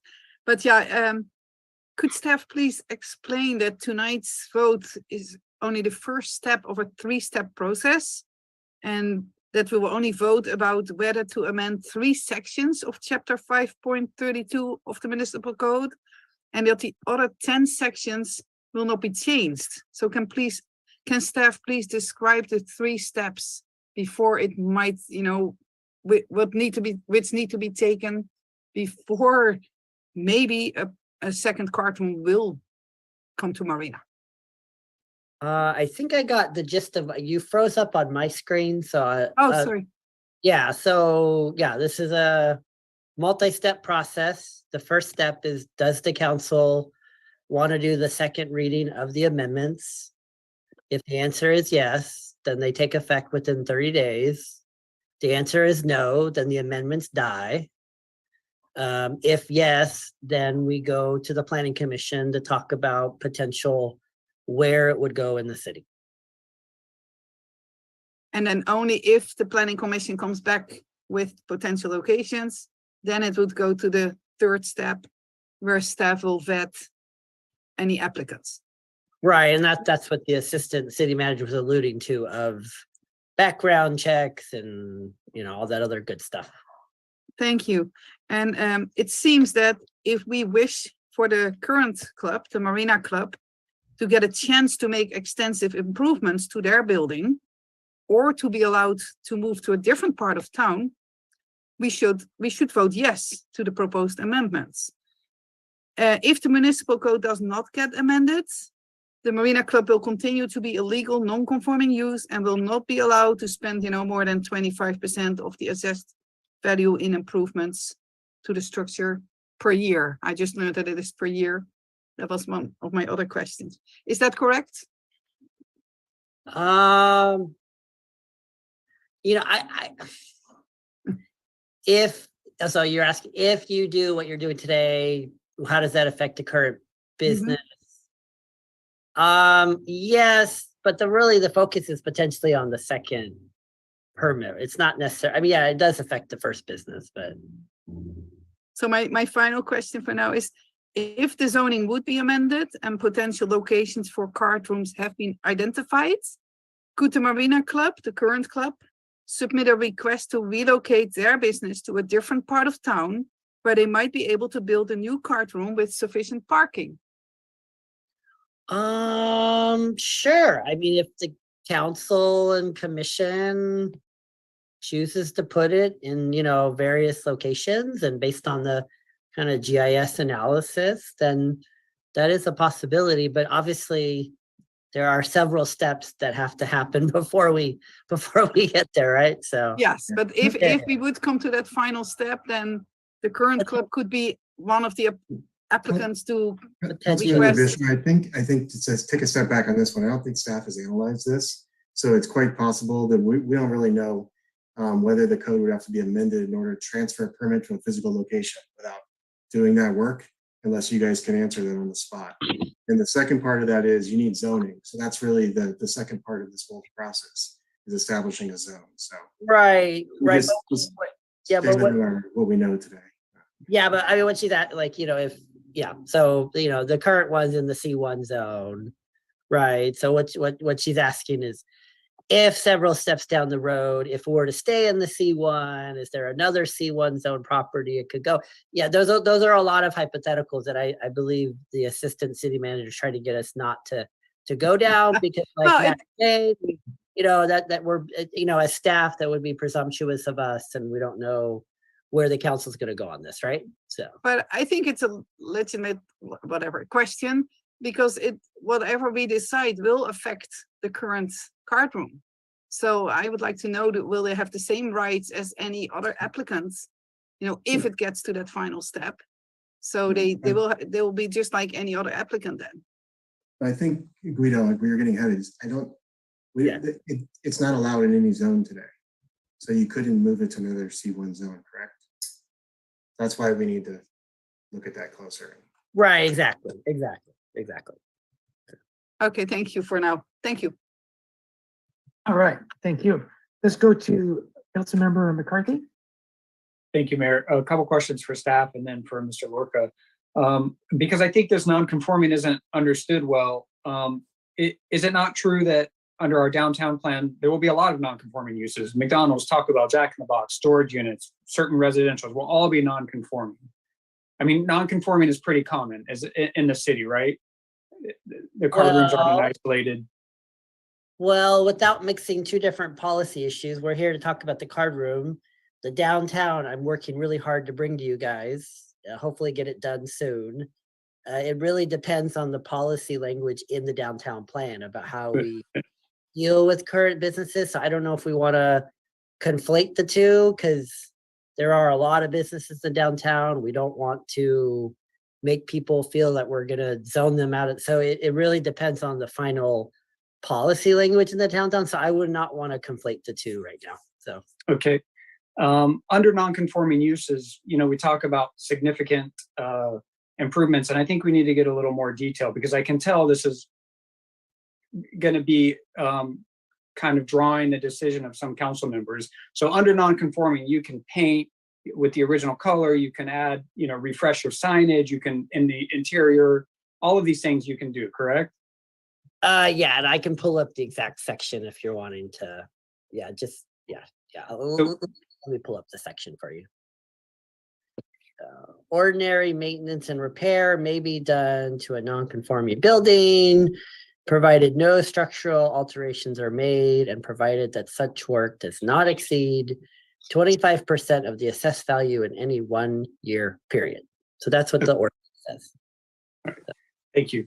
For Mr. Lorca, someone had sent an email saying that there was legislation in the works to possibly repeal the end of the moratorium and even retroactively rescind any licenses that are granted between the end of the moratorium and now. Are you aware of that by chance? Or is that?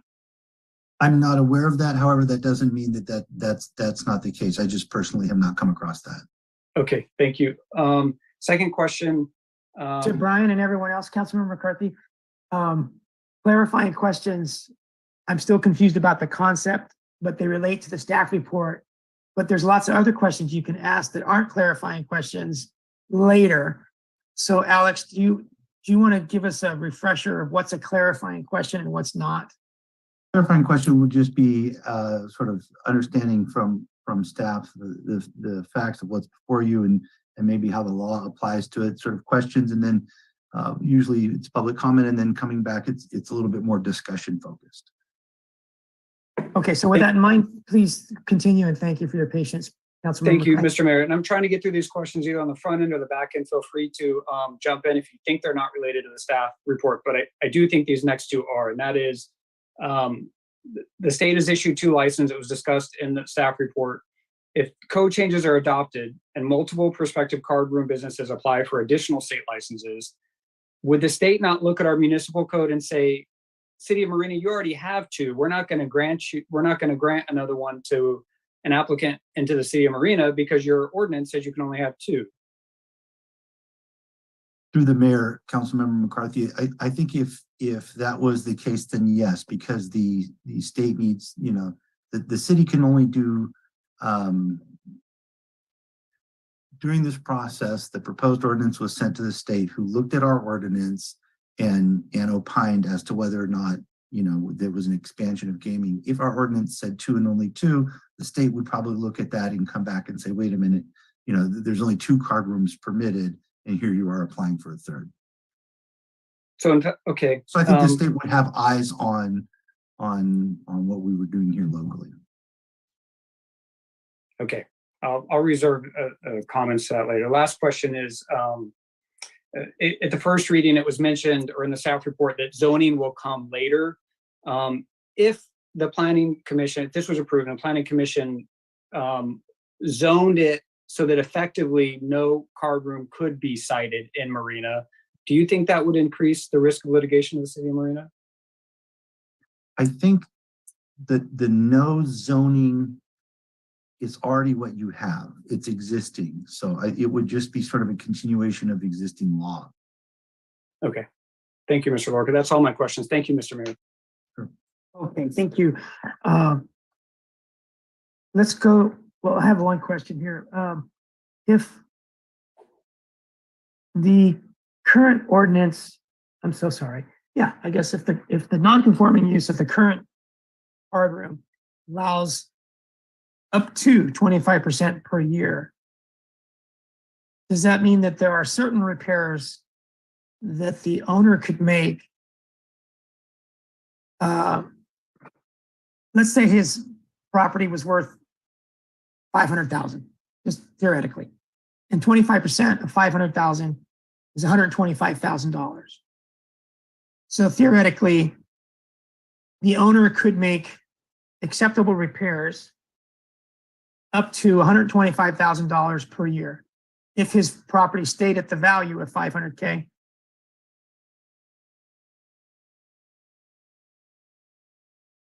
Is that I'm sorry, I thought you were gonna, is there a second part or is Yeah, that? so that's my question. Okay. If in those circumstances, could that owner spend that kind of money? Yeah, but the ordinance says provided no structural alterations are made, right? So we would work with the applicant to make sure we're not running afoul of the ordinance, so. Okay, but theoretically, if he had to do some expensive repairs or wanted to put in gold-plated doors, he would be able to spend up to $125,000 a year on acceptable authorized repairs, etc., changes, right? Yeah, so it doesn't actually talk about cumulative, but I mean, we would presumably, yeah, we have to be careful in terms of, is that one time, is that cumulative? I mean, presumably it'd be cumulative for the whole life of the building, but yeah, we'd have to look at that a little closer. Oh, okay. I thought I heard a per year. Well, right, but we'd have to do a little bit more research, Mr. Mayor, because, you know, if an applicant's trying to say, do 100,000 here, 100,000 here, 100,000 here, and now they're trying to do an end around the non-conforming ordinance, that gets a little tricky, so we'd have to look at research on that, so. All right, so if there was to be a remodel of the parking lot to make it better, is that structural update? I'm sorry, structural work? No, but it says to the building, so we'd have to look at that a little Okay. bit. All right, but it is pretty key that no structural work is allowed as a non-conforming use. Right, that's what the ordinance says. So no rework of the facade, no second story, no tearing down the walls and putting up nicer looking ones or whatever. Yeah, because once again, the foundation of this, all of these non-conforming ordinances, and I don't know the exact case, Alex might do it. It's some like 1946, there was some plant in Los Angeles and they allowed the plant to stay, and the court case was basically you could stay, you can do ordinary maintenance and repair, but you can't expand, you can't make it larger, right? You can stay, you can remain effective, and I can't cite the case, but that's, yeah, so. All right, thank you. Let's go to Mayor Pro Tem Medina Dorson and then back to Councilmember Biala after Christina. Thank you. I hadn't used my 5 minutes up the last time because I had a quick question, and I am excited. I'm interested in going to public, but Acting Attorney Lorca brought up a question. So he said that, well, my question is,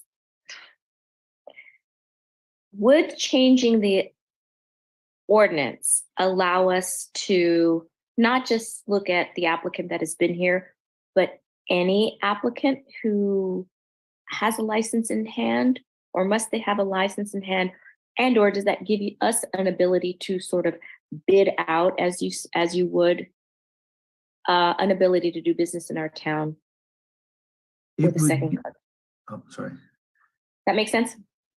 It does. The Thank you. municipal code is silent as to what process is to be employed.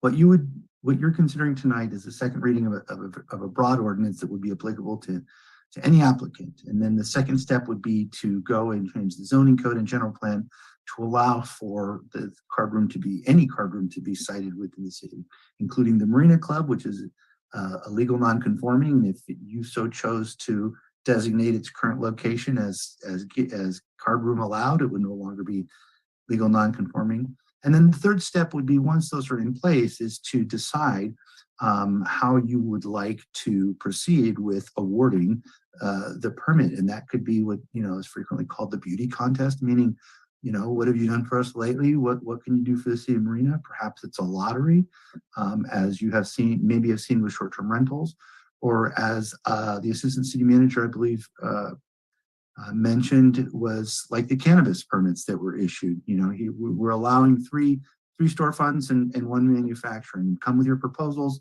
and via a public process, we'll decide who we think is the best fit for the city.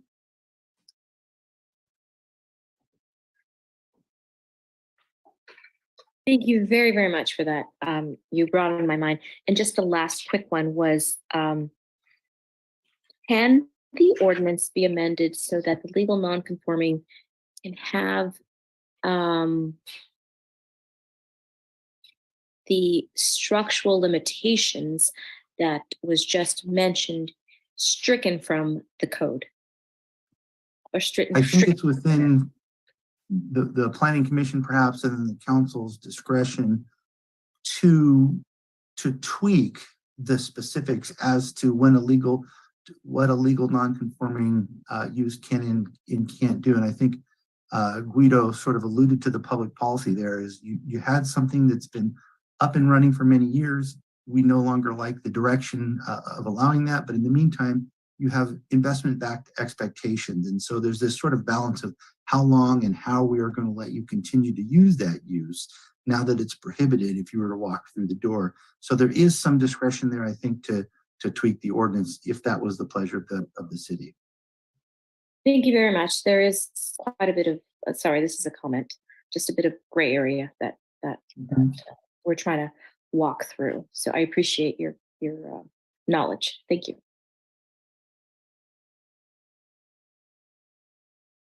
You're muted, Mr. Mayor. Councilmember Biala? Thank you, Mr. Mayor. Just following up on that last statement, I know that there was talk about when you change zoning ordinance, there's something that you have to be careful about called spot zoning. So is that example of you're saying we could tweak something for just one property? Is that considered spot zoning? So we would have maybe not be able to do that? It's not necessarily spot zoning. However, it can be the basis for litigation claiming a spot zone. There are instances where one parcel needs to be zoned in a certain way. If and when the council decided to amend the zoning code and general plan to allow gaming, the card rooms, there could be multiple sites throughout the city, including an existing site where that would be permissible, which would sort of vitiate the argument that it was a spot zone. Okay, all right. So there's another thing that I need really clarification about. As of today, because I did the 1.5 years with the Downtown Vitalization Specific Plan Task Force, and we did make a chart that said no card rooms in downtown, but we never got to the zoning chapter. So in my mind, we don't have a zoning ordinance for card rooms specifically for downtown. Is that correct? I'm not familiar with that plan, so I'll have to defer to staff on that. Yeah, so the zoning designations in the draft plan have not been adopted. Right, okay. So, and to answer the council member McCarthy's earlier question in terms of how does this play out with the other zones? And like I said, that plan is not before the council tonight. That's not agendized. You know, we want to work with the business community so that people feel like we want them to stay here. So, you know, it really depends on the final policy language. But yeah, definitely we want to not zone people out of the city, right? So. Well, it's just a clarification that people are assuming we have already an approved, a zoning for card rooms specifically, and we do not. Right. As of now, it's not an allowed use in the zoning code. Right. So when we would, if we would bring it back to the planning commission to identify card room property permitted zoning, it's not like we have to change something because we don't have one yet. Right. Okay. Cool. All right. So this one, I want to make sure that if we vote no on the proposed ordinance change in the packet, that it would mean this, and please help me if I'm wrong on this. So if we voted no tonight, that means on the issue of the second permit. So I think that means that the 2 permits would continue because it's in the ordinance. But since Mortimer's expired, then we're left with 1. And so that's what the ordinance provides for, just 1 at that point, because 1 expired. Is that correct? I believe so, Alex, but I'll let Alex, yeah. The Mortimer's permit is expired. Staff's interpretation of the code is that there are 2 permits that the city can issue. So tonight would be a clarification that there are those 2 and 2 were allowed. But I think without that tweak, there would just be the 1. Let's put it this way, that what you have before you tonight would make very clear that there was the 2. And staff's interpretation is that, you know, without that, there's only the 1 for the currently existing card room. Okay, great. Okay, and then if we voted no on this proposed motion in terms of transfer of permit, so the current language that this proposal was going to undo would now, if we vote no, now the original would stand, which is all this language about only the transfer of permit if somebody died or if somebody was incapacitated for 6 months or whatever. That language then would stay. If I vote no, that language would stay. Okay. All right. Then if I voted no, then on the legally non-conforming zoning use, that means that the original ordinance said that basically, well, it's not in the ordinance.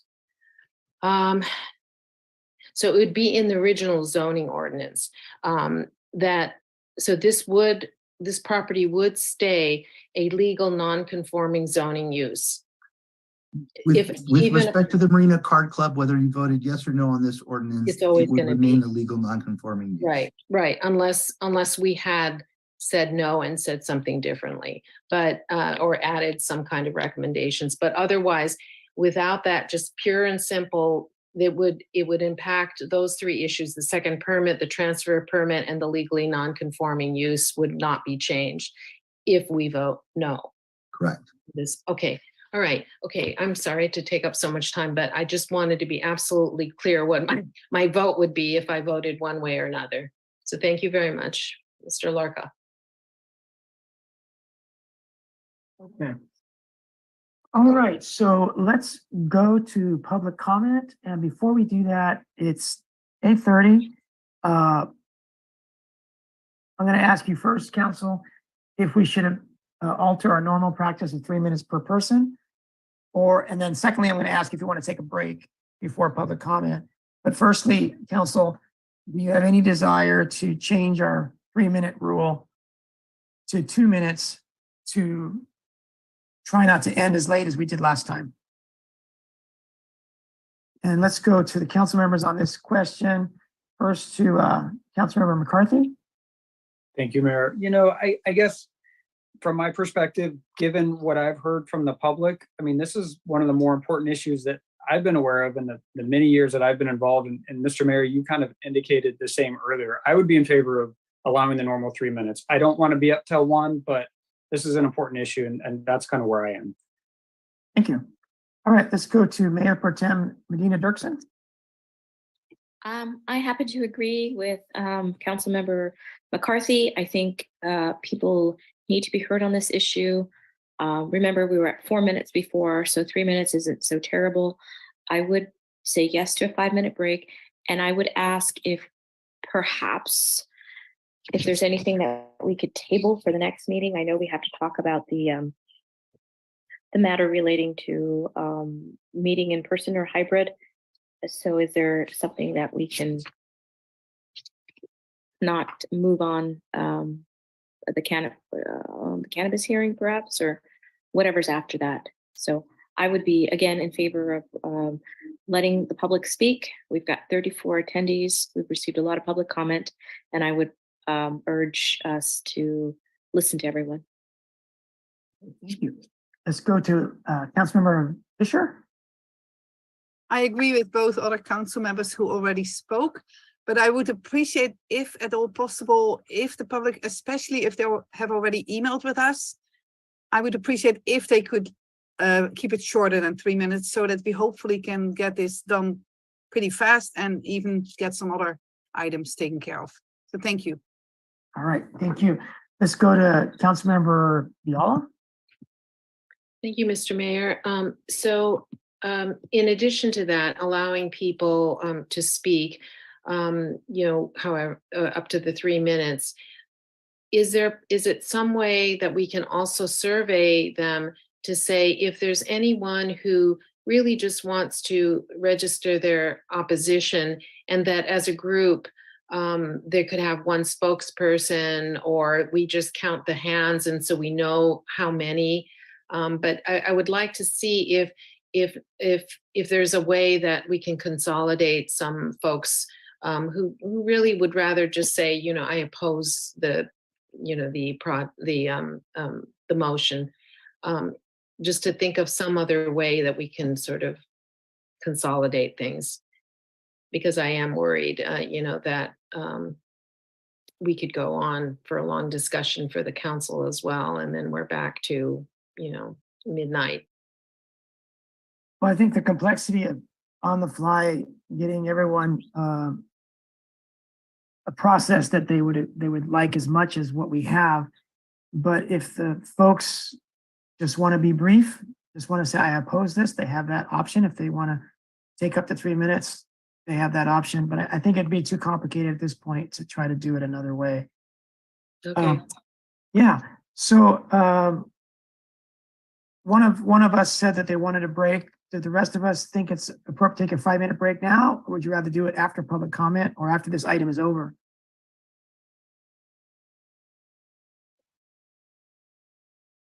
It would be nice. I'm sorry. No, go ahead. Yeah. You're muted, Lisbeth. Oh, sorry. I'm so sorry. This is taking up more time. I said I would like to 5-minute break now, because otherwise it might be another hour or an hour and a half before we have another chance for a break. So. All right, I think that's enough.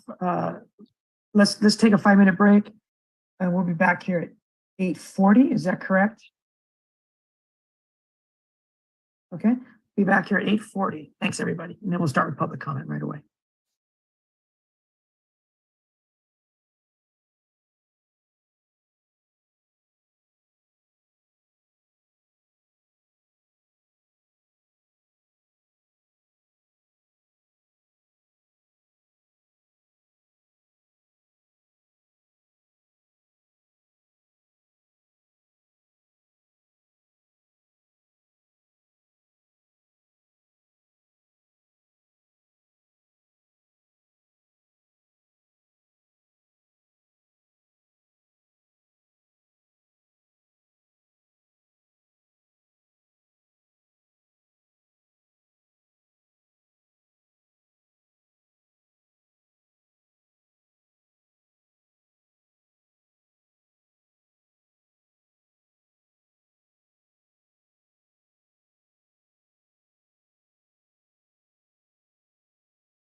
Okay, we'll get started as soon as I can tell that we have at least 3 of our council with us. I see Councilor McCarthy. Thanks for returning, Brian. Anybody else with us?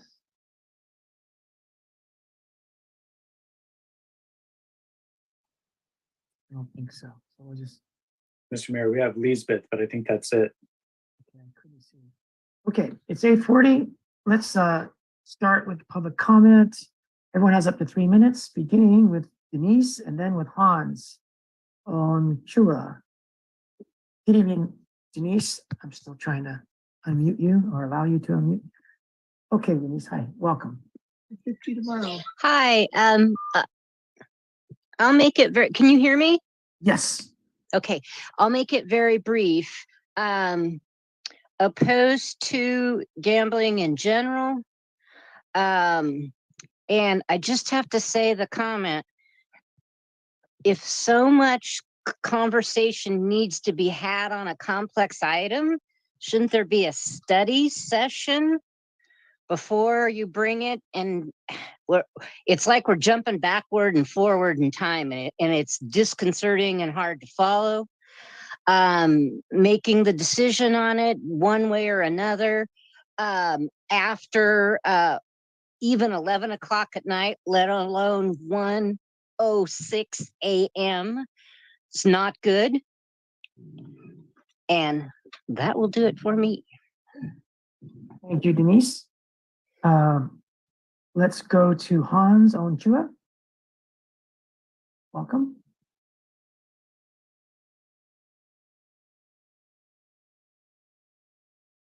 All right, I think we got you, Hans.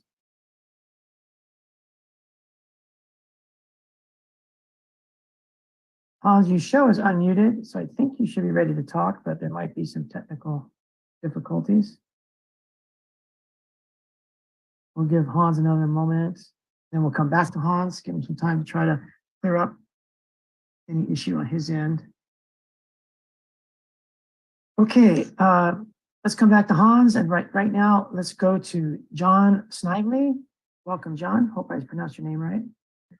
Yes, thank you, Mr. Mayor, and I appreciate the opportunity to speak on this issue. Again, briefly, I oppose gambling in general, and I oppose this ordinance to create a second card room in Marina. I do appreciate the council members' comments about impacts to current businesses and some of the other aspects, but if I'm reading and understanding the ordinance correctly, really the main focus is on this additional card room. And if a company is able to make such a request and then change county ordinance, that's their right, as I understand the process. But as a resident of Monterey County, I love my city. I love the family-friendly environment here, and I want to do everything I can to maintain that. So for me, that is opposing gambling, opposing a card room in Marina. So thank you very much. Thank you, John, very much, and thanks for your email. Okay, let's go to Mia Nguyen. Good evening, Mia.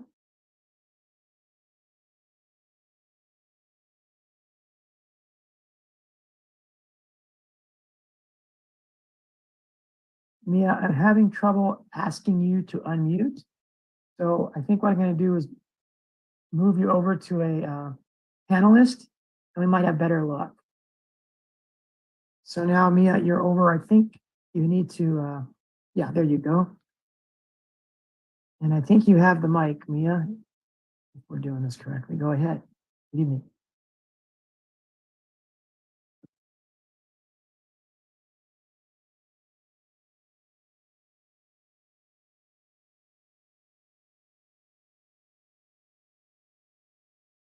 Mia, I'm asking you to unmute, but not having any better luck with you as a panelist. So let's come back to you, Mia, unless you're able to unmute. And we have Hans also to come back to. Let's go to Jeff Markham. Good evening, Jeff. Can you hear me, Mr. Yes. Mayor? Yes. Thank you. Thank you, Mayor Delgado and City Council persons and staff for the opportunity to speak. We planned for 1 minute, so I'll be succinct. I'd like to impart that I've met and talked to about 150 people on this issue in my district and at the farmers market. And before this, I knew all the dogs' names, but not as many people names, and that's different now. We've met them. Most were really surprised that the council would consider more card rooms and how little outreach was done on this matter. And that 3 people could make such a consequential decision for our city. We've met some wonderful people in Marina. I'm really honored to be included with them. And, you should let them speak. We all know this is about Park West. There's only one inactive gaming license that the Gambling Commission has granted, and that's held by Park West. There can be no other company who could be licensed to operate except Park West. So it's a little bit disingenuous on staff's part to say otherwise. The licensing of cannabis is clearly different. This is like saying that anybody could apply to drill a slant well in Marina, and that's not possible. Only Cal-Am has the land rights at that location. So the analogy is strained for me. Unless Park West were to relinquish their license, there is only one possibility, and that would be for the Gambling Commission to grant a third or more licenses, which is highly unlikely. So there's only one license that doesn't have a location, and that's held by Park West, period. If you approve this second reading and later deny Park West, what do you think is going to happen? How much of our tax dollars do you want to spend fighting companies that you could have stopped at the get-go rather than improving our city? This is like saying there are 3 steps in cattle ranching and it begins with cutting down all the trees. There's no undo button on this. And speaking of Cal-Am, I remember going to the Coastal Commission hearing in Salinas, meeting up with everyone, including some of you, and hearing all the impassioned speeches to please not approve the slant wells in Marina. And I remember how deflated everybody was when it was clear they'd already made up their minds, and what a sad ride it was back home. Do you want to be like them? Already making up your minds and not listening? Do you want to join that legacy? Are you that sure you're right? Are you willing to take the risk that this can be stopped in the future? This is a decision that you have to make tonight. You can't kick it down the road to staff, the planning commission, or the police chief. This is on you. And so I pray that you simply will drop this matter, this folly altogether. And if you think it's the right thing to do, put it to the voters. You'll have your opportunity to make your argument, as will Park West, and all the people will decide this is our city, all of our city, and we should have a direct say in the future on this matter. It's controversial, it's gambling, and you should let the people speak. Thank you. Thank you, Jeff. Okay, let's give Hans another chance here. Go ahead, Hans. Hello, Mr. Mayor, can you hear me? Yes, loud and clear. Good evening. Excellent. So during the last regular council meeting, Mayor Pro Tem Medina Dirksen inquired if there was a reason to rush the change in the city's municipal code for lifting the moratorium on card rooms. And I believe it was City Manager Lane Long who said there is no rush. So if that truly is the case, and if nobody is seeking to expedite this process for the indirect benefit of Park West casinos, then I don't see why this ordinance change cannot be brought to a ballot measure in 2024, as was put forth in a motion by Councilmember McCarthy. And I don't think we should feel anxious simply because the California state moratorium on card rooms lapsed on January 1st, okay? There is absolutely no reason for anyone to get excited about the prospect of card rooms opening up in neighboring cities. And this is because on January 30th, State Assembly Member James Ramos introduced Assembly Bill 341, which would retroactively reinstate California's moratorium on card rooms. And AB 31 would, number one, invalidate any application for a new gambling license that was submitted in 2023. And number two, it would extend the moratorium for another 20 years, that is, until January 1st of 2043. And if you actually try reading some of the trade magazines for the gambling industry, they're all very much aware of this, and it's giving them pause. So I believe we have the time to approach our city's card room moratorium in a more thoughtful and inclusive manner, okay, which will allow us to fully gauge if the public wishes to stay the course on the moratorium, if it wishes to amend it, or if it wishes to be completely rid of it. So I would very much support a reversal of the decision to lift Marina's card room moratorium, and if the council wishes, I would also support a motion to reconsider Councilmember McCarthy's motion to put it to the vote in 2024. I think we can move forward in a way that gives all residents a chance to voice their preference with the supreme privacy of their ballots. And I think that's an excellent way forward. That's all I have to say. Thank you very much for giving me the opportunity to speak.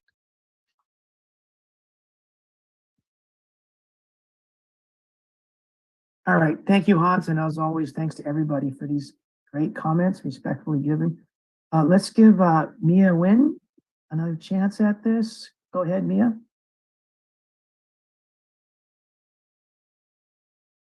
Trying to unmute you. There you Hello? go. Yes, we can hear you. Okay, wonderful. Thank you so much. Hi, I'm new resident to Marina. I've moved here from San Jose. And this past weekend, I've spent many hours walking around my neighborhood and Sea Haven and talked to, homeowners and families that also, like me, just moved here and are new here. And we moved here because we love this city. We love the community. It's peaceful, it's family friendly, it's close to the beach, there's a lot of trails. But from what I'm seeing is many people were surprised that this was being voted on. Their reaction was, I can't believe this is being done. We don't want a card room here. Why is this even an issue? And there are many residents that are interested in seeing a reduction and an eventual end of all the card rooms in the city. And there's others that want to see it to be continued and possible expanding it. As Councilmember Biala mentioned, there are some supporters that may be shy to come forward because of the stigma associated with gambling. And so the solution, I think, is an easy one. Let the voters decide via ballot in their privacy. No one has to know how they voted and what they decided on. The cities such as the city of Selma in 2020, the city of Milpitas back in 2014, city of San Jose in 2012, 2008, the city of Needles, and also 2006, the city of Petaluma allowed this to go on their ballot and let the people speak and let their voices be heard. I agree there's no rush to this. I don't see why we're rushing through this decision now. And we're giving Park West an upper hand on busting through the door of the city and taking over. And that's something that I stay up late at night and wonder if, and being scared about that. I've had a father who gambled. He was addicted to gambling. As such, he came home angry and beat up my mom because he wanted money from her. I grew up being afraid of him coming home and fighting with my mother. One of my childhood memories is him holding a knife against her throat and threatening to kill her. And another time, he ran home from that gambling location because someone followed him home. And he told us not to open the door, and he had to call the cops. Please reconsider. Thank you so much. Thank you, Mia, and thank you for sharing some memories that aren't so easy to share for anybody. Okay, let's go to Councilmember Amadeo. Let's go to Nancy Amadeo. Welcome. Thank you, Mr. Mayor. Gee, that was a promotion I don't really want right now. I took the liberty after the last meeting to go to the Office of the Attorney General for the state of California to find out where all of the Park West casinos were located. And so I saw Park West Bicycle Casino in Los Angeles, Park West Casino 580, Alameda County, Park West Casino Cordova in Sacramento County, Park West Casino Lodi, also in San Joaquin County, Park West Casino Lotus in Sacramento County, Park West Casino Manteca, San Joaquin County, Park West Casino Marina in Monterey County. They are licensed for the second license that we have in the city of Marina. It took maybe a minute to do the search, a minute of my time to find out that they were already in possession of the second license in the city of Marina before we had ever discussed this item. Before you ever took a vote, they already had ownership of the second license. That says something to me about this organization and the research that should be done before staff brings something before the council. A 1-minute search does not take an exorbitant amount of staff time away from something else they should be doing. That way they would be able to answer your question and, quite frankly, not lead the council to believe that they could open this up to anybody who wished to apply for a license. I believe it was Jeffrey Markham who said, wait a minute, this is not the cannabis ordinance. This is not 5 applicants for 3 licenses in the city of Marina. This is one organization trying to change our ordinance after he has already acquired the license in the city of Marina. I ask you to please reconsider the vote you took last time and vote no this time. Thank you very much. Thank you very much, Nancy. Let's go to Margaret Davis. Good evening, Margaret. Good evening. The council seems to think that the gambling is the only way to achieve prosperity, but Marina doesn't need to make bank on the misery of others. Marina doesn't need to deny social justice to our community to claw in revenue. It would be unthinkable for Monterey or Carmel council members to abruptly change city direction without carefully studying the wishes of the community. Fortunately, you don't have to do that. In January 2014, the council voted unanimously to endorse building on outdoor recreation as an economic engine for Marina. Outdoor recreation in the US is a $650 billion a year industry, depression-proof, employing 6.1 million people and bringing in 39.7 billion in state and local taxes annually in 2014. It's grown since then. It's time for Marina to fire up this economic engine.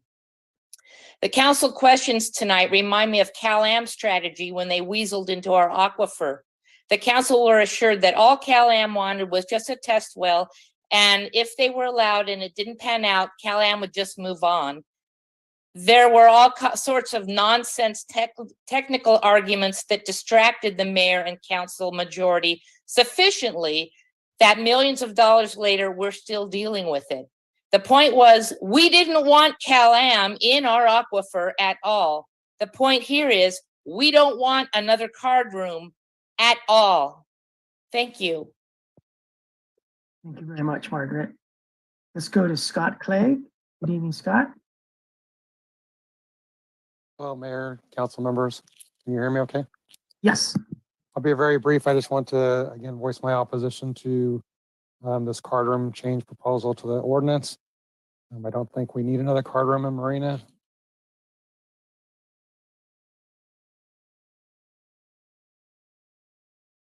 Scott, please continue. Can you hear me now? Yes, please continue. Again, if for some reason you feel that you can't let this go and have to pass this on, I would ask that you, again, not rush this and that you put it to the vote of the people, the residents of Marina, the voters. I think this has already demonstrated enough that it's a controversial issue that the people should decide, and not just 3 people or 4 people on the council. Thank you. Thank you very much, Scott, and thank you for your many years of service to our city. Okay, let's go to Grace Silva Santella. Good evening, Grace.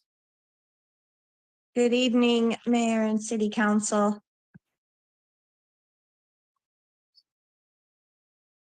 Please continue, Grace. That was my mistake. Doing the best I can. Can you hear me, Mayor? Yes, you're back. I apologize. Actually, I think it was my mistake.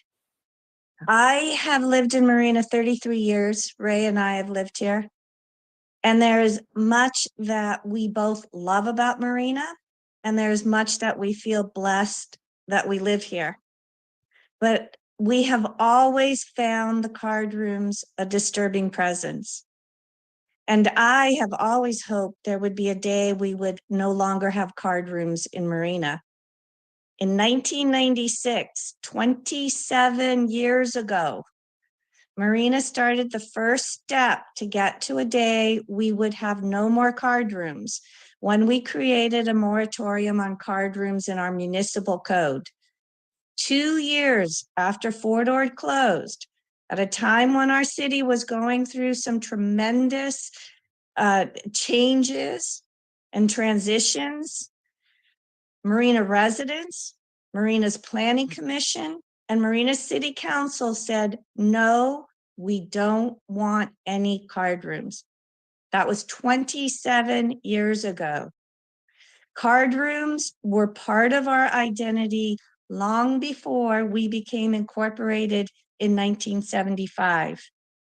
I urge you to respect the voices from the past and honor the action taken in 1996 and ensure that Marina moves beyond the old vision of Marina that we were when we were county. If you're conflicted tonight, I urge you to please vote to keep the moratorium in place and take what Councilmember McCarthy had asked of you at your last regular meeting and take this as a ballot initiative in 2024 and let the voters decide on such a critical and consequential issue for the vision of our city. Thank you very much. Thank you, Grace. Let's go to Mike Moeller. Good evening, Mike. Hi, Council and Mayor, thanks for taking my call. I don't know how I can top what Jeff or Hans or anybody else for that matter already touched on. It seems like Siska didn't do your homework. And I'd heard Councilmember Biala in one of the previous topics mention that we're voting for something but we don't know about, and it's mind-blowing that you're actually considering making a decision that's can shape the future of Marina with zero investigation at all. So the best thing to do is just to take the opportunity to take a step back and go, hey, let's not read it. Let's shut this down and take it to 2024 vote, and take your opportunity to say, oops, we made a mistake, maybe we shouldn't go through with this after all, and stop letting some casino owner drive the ship of the city. Darn right that this was all Park's doing. Don't be his puppet. Just back off this and take it to the voters. That's all I got to say. Thank you. Thank you, Mike, and thank you for all the time you've invested in this issue. All right, let's go to Linda and John Sanders. Welcome. Thank you very much, Mr. Mayor. I have a request. I don't know if it's permissible. Linda wanted to make a comment. She is not able to be here at the moment.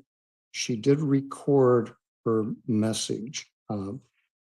If I'm allowed to play that, I would very much appreciate it. Absolutely. Yep, go ahead. May I play that then? Yes, absolutely. Thank you. Let's see if it is audible. Evening, City Council. Marina has been working on its vision for being a family-friendly place to live, work, raise families, and retire. We have increased recreational activities for families, and more are in the works. We have good volunteerism within the community. Marina citizens believe in this vision. Remember, it is the owner of the card room casino who is wealthy, not the patrons or the community which it is in. We know card rooms bring crime to areas they're in, poorly reported and unreported crimes, in the required manner cause skewed data result. It doesn't take away the crime. I'm going to tell you of one such crime, and this is personal to me. Moms don't forget things like this. Years ago on a weekend, one of my sons was playing with other friends a game of roller hockey on the blacktop at Marina Vista School. Their fun was cut short when some middle school thugs showed up with at least one gun. One thug started waving it around and threatening them. They all froze in place out of fear. My son stepped in front of the smallest and youngest boy to protect them. As a result, my son was pistol whipped and sustained injuries to his face and feet, as well as contusions from being knocked down. None of those boys knew the thug. As soon as he got home, I called the police, and 2 police officers came to the house. They looked at him and interviewed him. Then they decided that this was just an isolated incident and disagreement. Dating boys will be boys. The solution was find somewhere else to rollerblade. Well, that didn't sit right with me. I immediately called Police Commissioner Bill Pierpoint. When I hung up, I asked the officers to please come back inside the house. At that time, Pierpoint called back and spoke to both officers. A complete report with a follow-up was made. The perpetrators were identified and expelled from school. Point of this is, crime statistics are only as good as the quality of the police reports submitted. I tell you the story because I want you to remember that we know the type of crimes card rooms and casinos attract. I want you to really think about how that will affect our community. If you were thinking of a Park West casino because it offers a restaurant, then read the mediocre reviews on Park West restaurants. I personally would not want to take my family to a restaurant located in or next to a casino. Not me. The citizens of Marina are telling you the whole story. Please listen. They are overwhelmingly do not want another card room. They deserve to have their voices heard. Thank you very much for permitting me to play that recording. Linda spoke personally and eloquently. Her concerns about crime associated with another casino are well considered.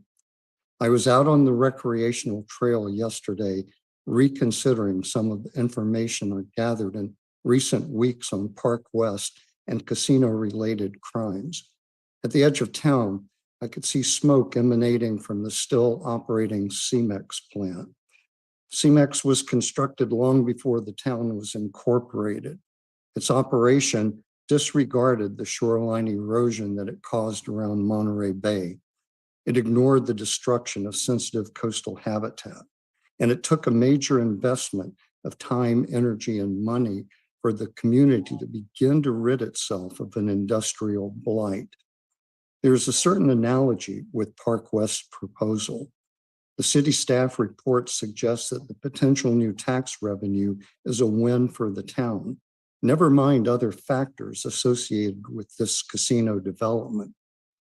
Consider the case of Springfield, Massachusetts, where a few years ago, their city council approved the MGM Springfield Resort Casino. It's a sprawling complex with hotel, multiple restaurants, and a large symphony hall. What do the residents really live with? A crime rate considerably higher than the national average, according to FBI Uniform Crime Report statistics. In fact, one group, Law Street Media, labeled Springfield as the second most dangerous metro area in New England. Another, Neighborhood Scout, ranked at number 99 among America's top 100 most dangerous cities in 2022. Don't trade off public safety in Marina for a casino with a restaurant and community room. The societal costs far exceed the potential benefits. Thank you. Thank you very much, John, and to Linda as well. Okay, We'll give everyone who hasn't spoken that wishes to a moment or two to raise your hand. Let's go to Greg Fury. Good evening, Greg. Good evening, Mr. Mayor. The last council meeting, you spoke as if the expiration of our state's moratorium on card rooms would lead to a gold rush of coastal cities opening them up. At least that's kind of what I heard. You kind of spoke as if we should beat them to the punch, and they're coming, we got to be first. And the city of Marina was incorporated in 75. We had 2 card rooms. The state of California established a card room moratorium in 96. So between that time, there were 23 years between Marina's founding and the state's moratorium where any city in the state could have opened up a card room. So how many card rooms sprung up between Castroville and Big Sur? None. 0. Say it again, 0. So for more than 2 decades, when Castroville, Seaside, Sin City, Delray Oaks, etc., Pacific Grove, Carmel, all those other communities along the coast could have opened up a card room, they did not. Keep in mind that the cities south of us are a little bit more conservative, pro-business and Marina. Don't you think they would be even more open to card rooms or gambling than we are? But wait a minute, didn't the residents of those cities work aggressively to stop the development of Monterey Downs? And if a city like Monterey was to open up a card room close to Monterey Cannery Row, which I'll buy you lunch if they ever do that, do you really believe that the tourists staying in those hotels would rather drive to Marina when they can conveniently enjoy their gambling games down there with all the other amenities and comforts? Look, I walked out much like Jeff did, was concerned about this. I don't have a particular opinion about gambling. I don't gamble. I'll buy an occasional lotto ticket. I guess that's technically gambling, but I went out and I probably talked to, much like Jeff did, 150 people. Overwhelmingly, and I'm talking 98%. People were opposed to this. And that's with a lot of people not even hearing about it. It wasn't in the weekly. It wasn't a lot of publicity, but as soon as people found out, they automatically basically were outraged about it, that this was not put to them. You know, there's an old saying in fire prevention, once the camel gets his nose in protection planning in the tent, he's there to live. And I'll comment about a story Ms. Vischer told about playing cards or playing scrapbooking in a casino. I would suggest she look up the crime statistics for that Bay 101 casino. Years ago, I went to a fire in a structure that was going into the wildland, and a plumber had sweated a pipe. Unbeknownst to him, started a fire on the 2nd floor. He grabbed his lunch because it was lunchtime, and he looked out over the valley, and he ate his lunch, turned his boombox on, and had no idea that the fire was going on above him. Fully involved, and that's what I would analogize. I don't have a problem against gambling. It's what they will bring. I worked in a city where there was a card room. Every weekend we were there for some sort of a reason, crime related, assault related, etc. So that's all I would say is put it to a vote. There's no reason not to. Let the people decide. They're overwhelmingly opposed to this, overwhelmingly. And I would urge you to give the voters a chance to speak their mind. Thank you.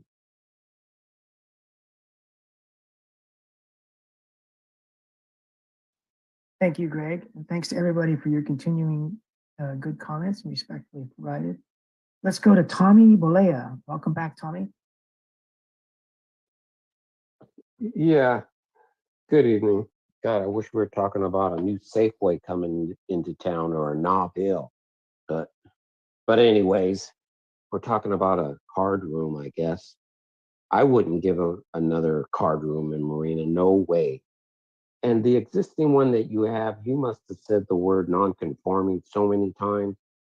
That building is so shady, it is beyond belief. It is the ugliest, oldest structure in Marina. It has electrical conduit outside. There's bare wires going around the building. It's a total mess. I would not give them any more permits. The only permit I would give is the permit to tear it down and tear down that pot shop across the street. That's what I would do. But anyways, moving along here. I'd like to know why the Marina's lawyer excused herself. Just interesting. I'd like to know why, but maybe that's personal or something. But anyways, we could have a nice crime report. I mean, we do have computers, and where there's no computers, you have paperwork of crime, of history, of Mortimers, the bars. I mean, it brings in enough riffraff. Party City is filing bankruptcy, and that's in that new shopping mall there that you guys just developed. Bed Bath and Beyond is gone. I mean, you got 2,000 parking spots. I mean, you could move the existing card room there. And maybe, I don't know, I'm just dreaming here. Maybe you could sublease to somebody and the city can make revenue on that on top of the taxes that you guys are going to collect. But I wouldn't add a second card room. No way. Somebody mentioned the city of Sand City. They're desperate. They're doing everything. I mean, they're building a resort. They'll do anything to collect tax revenue.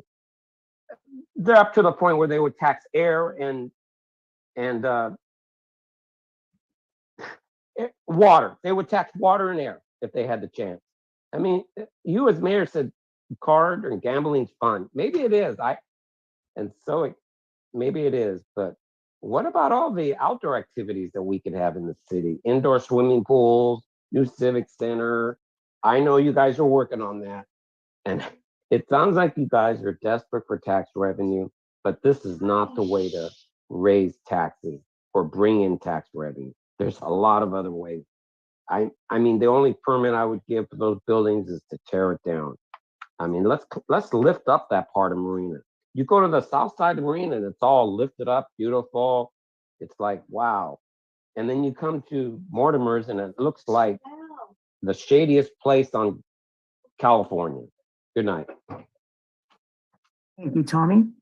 And let's go to John Park. Welcome and good evening, John. All right, I unmuted. First of all, thank you, Mayor and council members, for being considered. Just want to say that undoubtedly, we've been definitely a positive for the communities that we've operated in. And I'd like to keep, I've heard all the comments, and I'd like to keep what our card room is in perspective. We're not some mega casino. We don't have slot machines. It's a 10-table card room, meaning if you look inside a room, you can fit 10 tables in it. Those 10 tables are for people to play against other people, not play against the house. So I just want to make sure that we're talking about the same thing. There've been 2 card rooms in Marina for 70 years. Now, there's been some comments that they weren't kept up and they were, not in the best shape. But the difference is our card room will be super nice. Also, I'm looking for a renowned architect to bring an amazing place for the community. A good portion, a major portion of this card room, because it's a 10-table card room. And if we have a restaurant and a community center, that restaurant community center is a big portion of that space. So, yeah, I'm available for any questions. And thank you for the community voicing their concerns. But I just want to make sure that we deal in facts. Thank you very much. Thank you, John. Thanks for joining us tonight.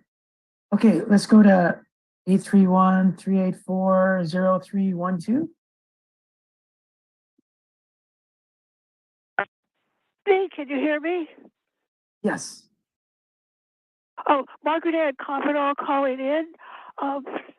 Mr. Mayor and the city council members, you have a tough night tonight, but I just want to echo the opposition to this proposed card room.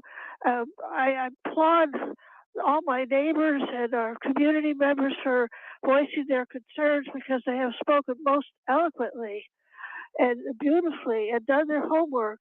And I would suggest that if you would do some more research into this situation, you would find out that this particular company that's proposing this has in the past had some more nefarious intentions than just having a card room. For example, millions of dollars in laundering money and so on. They crime. I just agree with what all my neighbors have said tonight and support them in this opposition. And I just, the old story about you have to keep the barn doors closed because once the cows get out, it's very difficult to get them back in. So I think that you need to heed that analogy And don't open a Pandora's box that's going to bring hell on wheels to Marina with all kinds of terrible things that we don't want here in our family-oriented and educational community. So thank you for listening, and I want to God bless you and all the people who spoke tonight for their wisdom and kindness and courage to speak up and support our city. So thank you so much. Thank you, Margaret Ann. Let's go to Mike Kennedy. Welcome, Mike. Evening. Good morning. Good evening, Mayor. I believe there is a simple solution to this unwanted gambling hall debacle. Simply voting no to change any governing documents will let this issue quietly die, similar to how Fora was allowed to sunset.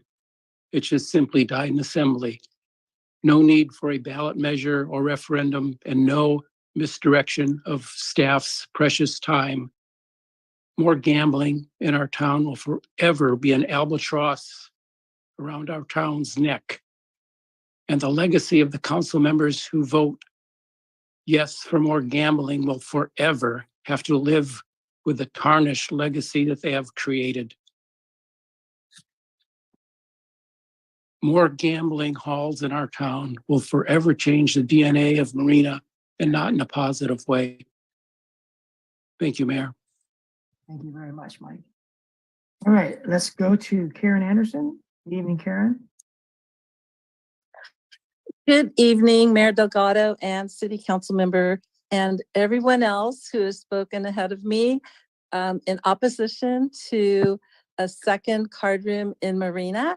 I just want to thank you all for your great comments. I really support them. I agree we don't need another one. I wish we didn't have the one we do have. I pass by it almost daily because that's my route down to that end of town. And it's just a blight. I mean, even if they could be improving their property up to 25% of its assessed value every year, like when is that ever going to happen? They certainly haven't put any effort into the exterior at this point. So please do not approve this ordinance. Thank you. All right, thank you, Karen. Funny how she felt. So good. Yeah, because she's a Bruce lapdog. I'm good. That may really I'm resonate. surprised to let John even speak. This really, this. Recent conversation that should be muted. Thank you. So we'll give everyone a moment to raise your hand and speak if you haven't already. All right, let's go to Skip Kadish. Good evening, Skip.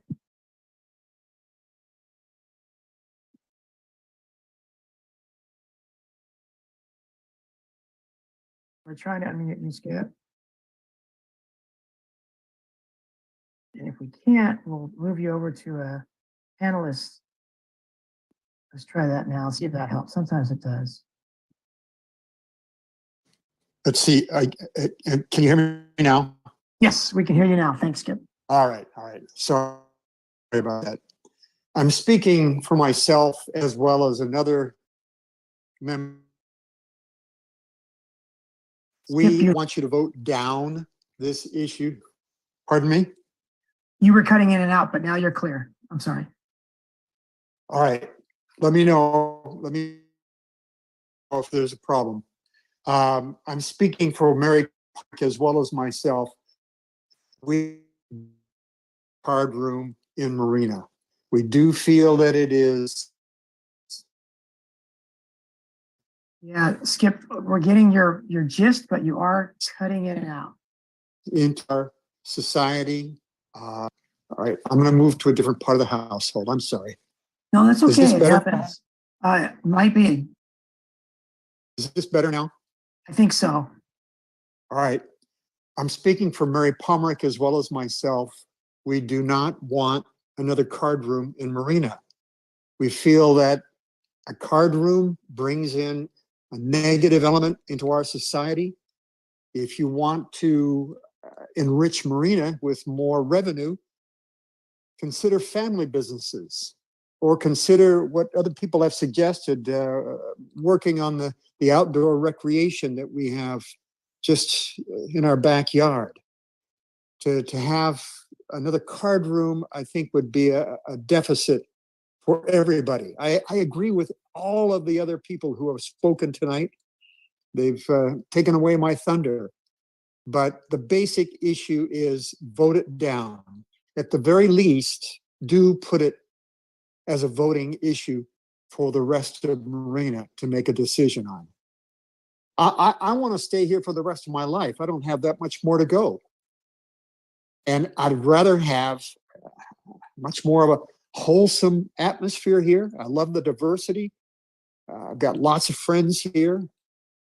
And I just don't think a card room is what Marina wants to be remembered for. That's it. Again, I thank you very much for letting me speak for myself and for Mary. Thank you very much. All right. Thanks to you both, Kip. Great. Let's go to Frank Calamia. Good evening, Frank. Hi, Mr. Mayor and City Council members. Thank you for giving me this opportunity. Come on back, Frank.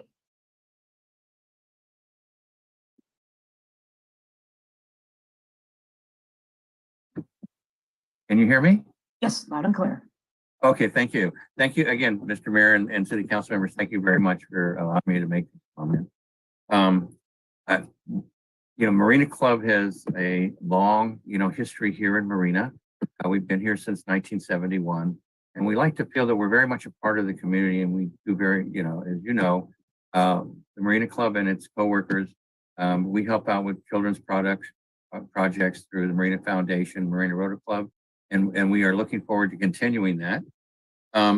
I really, really want to be able to make significant improvements to the building.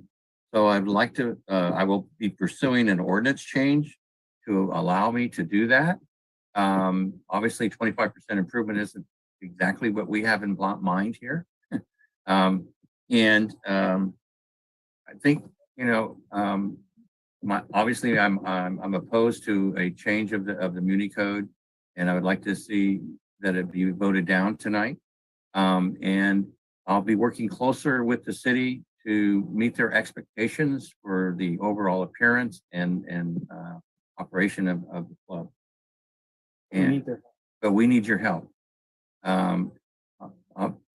We are a very family oriented. We've got 41 employees, and honestly, I'm very, very concerned about what will happen to my coworkers if another card room, particularly the one that has been proposed, comes in here. We are a family business here, and they're all like my family members, all my coworkers.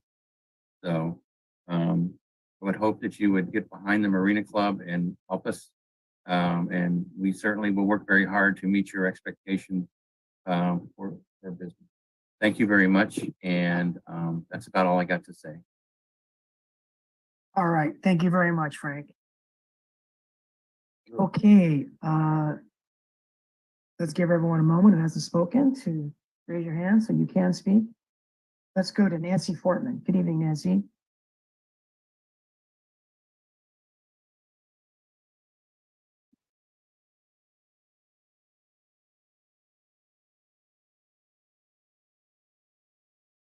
Might be having some technical difficulty, Nancy, so we're going to move you over to. Whoops. Oh, there you go. We can hear you. There's a delay in the unmute. I just want to once again express my opposition to this. I've already written to the council, and I don't want to take additional time to repeat my thoughts. But I did want to say tonight is that I am so impressed with the previous speakers. They have taught me so much in the last 14, 15 speakers about this issue. They have clearly done their homework beyond. And I just really want to thank them because I think that they have made some extremely valid points and have expressed them quite eloquently. So I hope everybody's ears were open and listening, and that I hope you vote as the citizens of Marina would like you to vote. Thank you. Thank you very much, Nancy. Okay. Give everyone a moment. Hasn't spoken, raise your hand.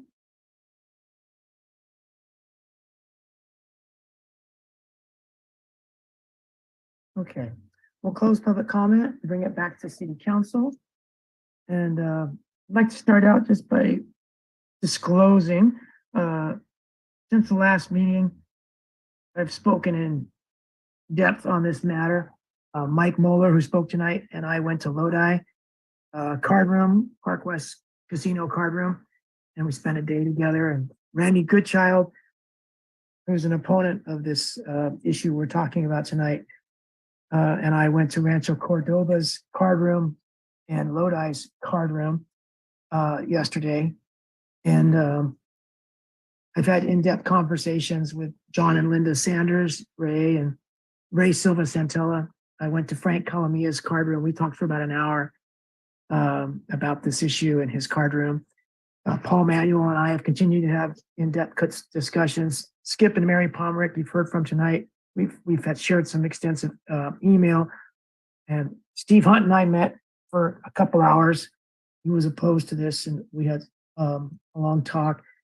And then many other residents we shared emails with, as I'm sure many of our council members have. And I want to say that the Rancho Cordoba Casino was a very nice place with a very good restaurant, a very good meeting room. And that meeting room was used by the city's employees for their recognition events, award events, and community groups who needed meeting room space. And it was a very nice place. And the restaurant, we were told, is mostly used by families who don't go there to play cards. They just go there to eat because it's a very nice restaurant. It was quite an aesthetically pleasing place. And so I had the sense that, it's not all bad. The Lodi and Livermore places we visited, they were pretty good too. Not the same as the Rancho Cordoba, but they were pretty good too.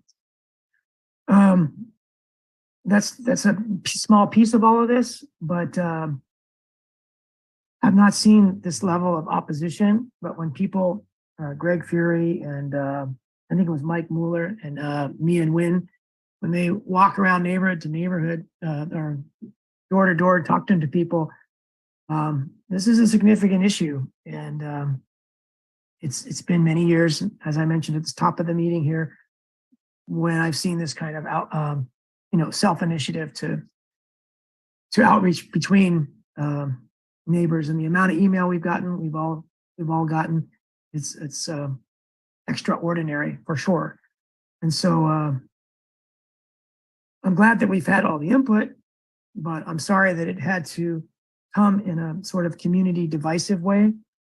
And so, I'm ready to put tonight's ordinance to bed in line with how we've been advised by all the speakers tonight. There are two things I think we should discuss at a future time, and that's whether or not to put this to a vote and what options we have to address the existing card room. And I think that a public meeting would be great, but we can talk about that some other time so that we don't get in this mode that we're in now where we're voting on things sort of cart ahead of the horse without the study session and the public meetings that we should have had in this case. So I apologize for my role in getting the cart before the horse, because I was definitely part of that. I definitely underestimated the community sense about this, but it's not too late to put it to bed. And the only silver lining I could think of is that people got involved, people got educated, and as tonight showed, they spoke very eloquently in defense of their city and their values, and you can't do better than that. Okay, so let's go now to Councilmember McCarthy. Thank you, Mr. Mayor. I wanted to say, in talking to people at the farmers market, I learned that there is a kind of, to your point about citizen involvement, there's already a website on this issue, a community website specifically for this. The referendum has been drafted. Apparently, I think the worst thing that could happen is that the city council gets their decision reversed. I think it is the biggest vote of no confidence in any city council for whatever the issue is. And it's become clear to me that that could happen here. And I hope that it doesn't. If ever there was an issue that set the stage for a successful referendum, I believe it is this. I could go down the list of election results for Prop 26 in Marina by precinct, 80% opposed, 81% opposed, on and on and on. The percentage of people that are opposed to this land activity is tremendous. And at this point, I agree with what I think you said, is that I'm not even in favor of scheduling an election at this point. I think there's a lot of questions that still have yet to be answered. Why is there no gambling on former Fort Ord lands? Why are there no cannabis dispensaries on former Fort Ord lands? Can the city contest that, right? I mean, there's a lot of questions that I think need to still come to the surface. So I'm glad to hear that there seems to be a little bit of change in direction. I'm really interested in hearing what the rest of the council thinks. This is a really tough issue, but the citizens have said their piece. And I just want to reiterate that I enjoy going to the Marina Club. I enjoy, I went to a poker event last week to benefit one of our local girls softball teams. I had a lot of fun. The activity for me is great, but for me, this is about listening to my constituents, and they are telling me loud and clear, no gambling, no more card rooms in Marina. Thank you. All right, thank you, Brian. Let's go to Councilmember Fisher. Thank you, Mayor. You might want to set a timer for my 5 minutes. I would like to thank the public for really for keeping it so short that we within an hour were able to listen to all their comments, and I really appreciate all the comments. I'm happy to see so much involvement, even if it's about a controversial issue. But I do have quite some remarks, because I have also spoken with residents who would like to welcome a club, and I really appreciate their comments as well. They didn't speak tonight, but they've spoken with me, or they have sent me their emails. For whatever reason, they do not wish to speak in public. And what I think, and I cannot prove this, but I think that most, if not all, of the opponents have not visited a card room. All the proponents, they are the ones who like to play games, to play cards. So for me, that's a big difference. And also, there are two different reasons for people to oppose a second card room. Some people oppose any form of gambling, so they would prefer not to have any card room, including the Marina Club. And others oppose competition for the Marina Club. And like I said, there are people who would like to have a new, more upscale card room in our city, especially with a restaurant and a community room. Just like Councilmember McCarthy just mentioned, I did see social media posts about an annual Texas Hold'em fundraiser held here in Marina to benefit the Marina High School.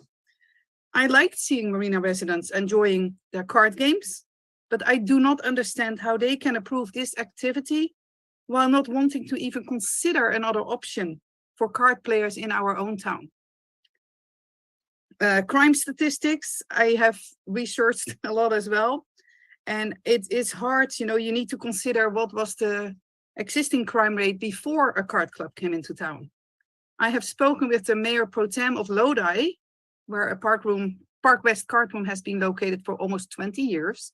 At my request, he asked her chief of police about crime connected to that card room. In the last 3 years, 28 police reports have been issued. Their city manager considers the card room good citizens. And many residents visit that card room for brunch. They don't even play cards, they just go there for the restaurant. The same was the case for the city of Hawaiian Gardens, which is near LA. I had never heard of it, but I met the city manager. They have a large card room with 100 tables since 1997. Their restaurant is a popular attraction. At one point, it was the busiest restaurant in Los Angeles County with the most meals served per day.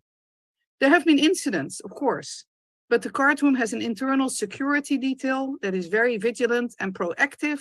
They also have a great partnership with the local sheriff's department. Because of the additional revenue, which by the way is a couple of $1 million per year, this of course is way larger than a 10-table card room. But because of the additional revenue the city receives, the city has been able to increase law enforcement presence that in turn has helped greatly with significant decrease in crime. So both these card rooms are considered to be assets for the communities, for card players and for people who just wish to visit the community room or the restaurant. And that's how I envision a potential new, higher, more upscale card room for Marina. I also have finally visited the Marina Club together with Council Member Biala, who is my Brown Act buddy for this subject. So I was happy to see how people were enjoying themselves there in quite a quiet environment.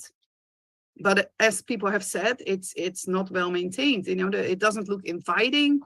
I even asked, why are there no windows in the building? It's pretty scary to go to a closed door, not knowing what's behind there.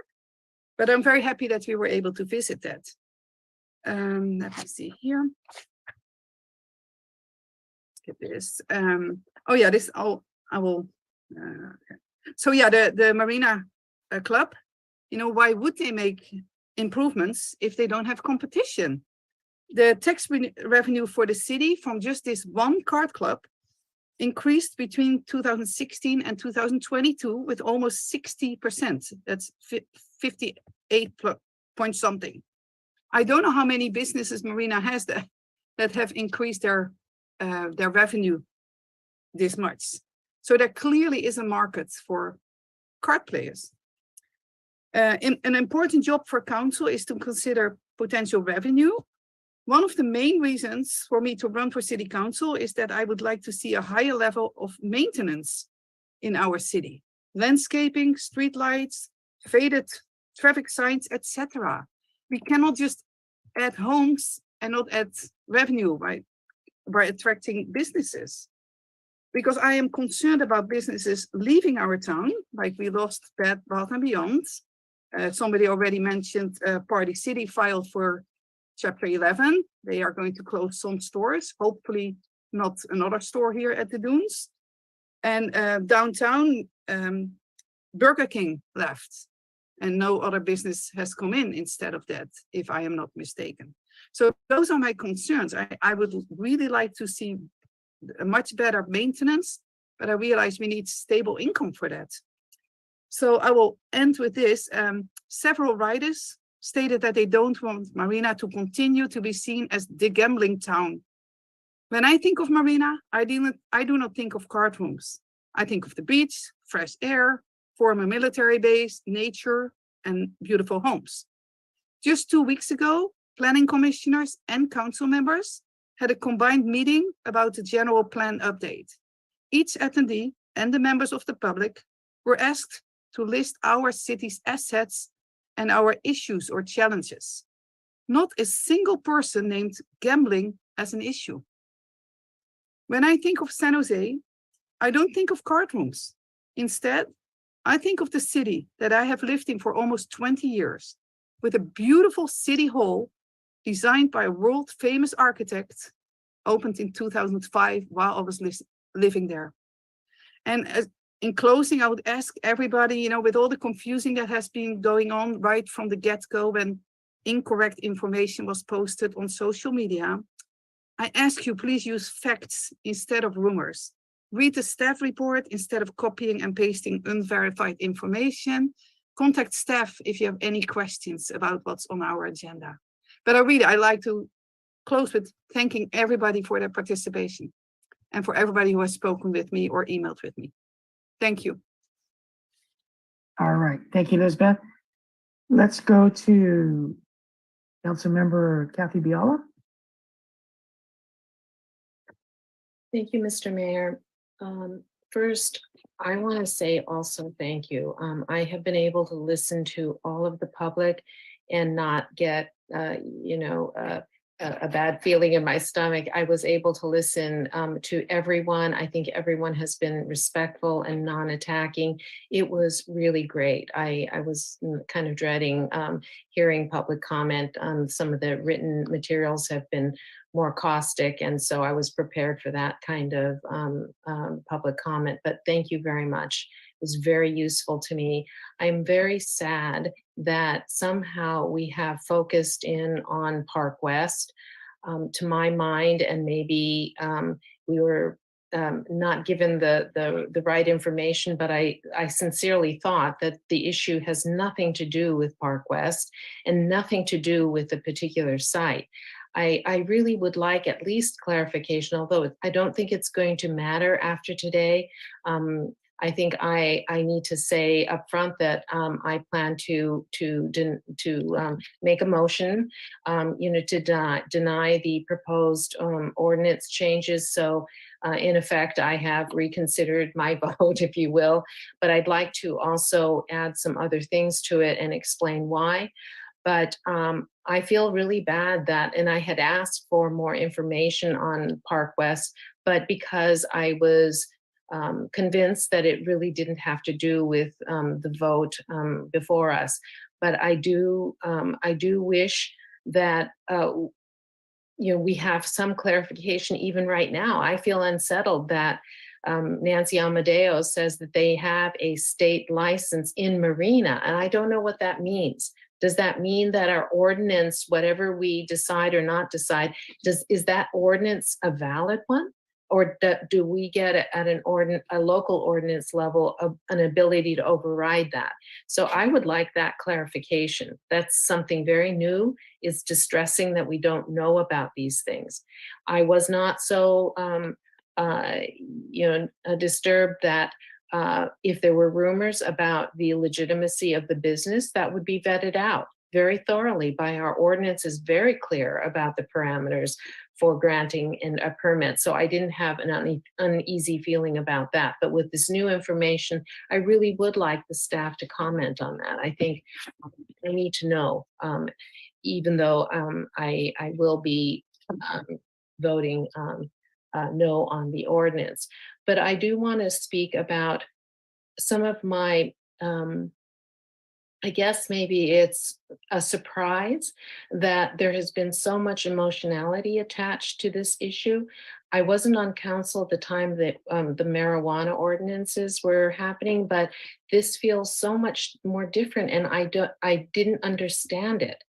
Because I don't believe that card rooms bring drug dealing, prostitution, money laundering, car theft, gang-related violence. At least I haven't been able to verify it here, and we've had 2 and now 1 card room for a very long time. I have never gambled playing cards. I don't have the skills, one, but even when I went there for the first time in my life, I mean, I've walked through some of it. I must have when I visited Vegas, but I had no familiarity.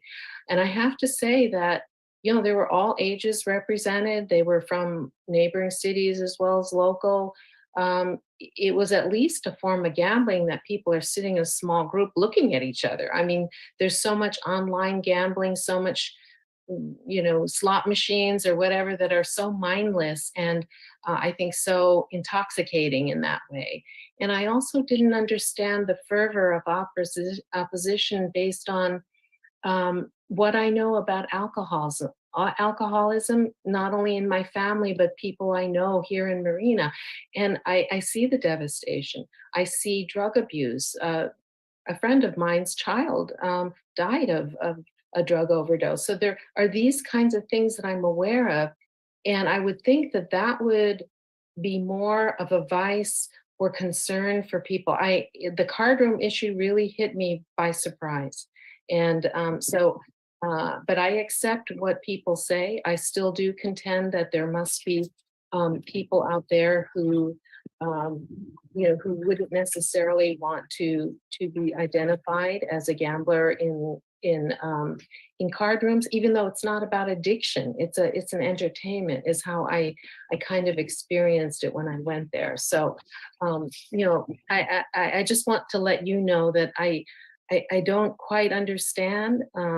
And I do, more than that, I do feel that the current site is unsightly. And I do worry about our downtown vitalization specific plan not being able to create a good spot on that location because of our non-conforming zoning ordinance. And so for me, that's an especially concern for me, is that that property itself. And yes, we're going to, it sounds like that we're probably going to say no to this ordinance, but that doesn't change the fact that we have possibly an eyesore that can't be improved because of our ordinances. And so that's a concern. And so when I make a motion, I would like to include things that will change that for the future. Otherwise we could, I was glad to see Frank was saying that he has plans and desires to change. But when you're a monopoly, and I said this before, there's no true mandatory or a competitive edge to make those decisions. And I'm hoping that in our ordinance changes or our recommendations that we can make that happen, either through incentives or through our ordinance changes to change some of the prohibitions that exist today. So let me just look. I have so many other things that I was going to say, but I think that, you know, we have covered between all of us. And I think that all of us have different perspectives, and it's been wonderful. I mean, I've heard Councilwoman Vischer talk about the revenues to the city. And I don't want us to poo-poo that. That's a huge thing for us. You know, my concern is the properties and what it looks like in a downtown that could forever be that way. You know, we hear, you know, about the issues of the public having sort of a stigma about gambling in our city. And so, you know, we have all of those concerns represented on this council, and we're all intelligent. We all have an amazing commitment to a marina. And so this is how we're going to fashion something that involves everybody, the staff, the attorneys, the council member, the public. We're going to be able to come up with a solution without having to vilify each other or disrespect each other. And that's what has been a really great learning process for me, that we are honest and we say what we feel, and we give sometimes opposite viewpoints, and but we accept each other, and we're going to figure out a way. And I think that I have spent hours and hours literally on this topic. So if people say we haven't researched, I'm sorry. It has taken hours. And I want to say that my Brown Act partner, we're only allowed to speak with one council person because of the Brown Act. So Elizabeth and I chose each other. I don't know if we chose each other, but we fell into it.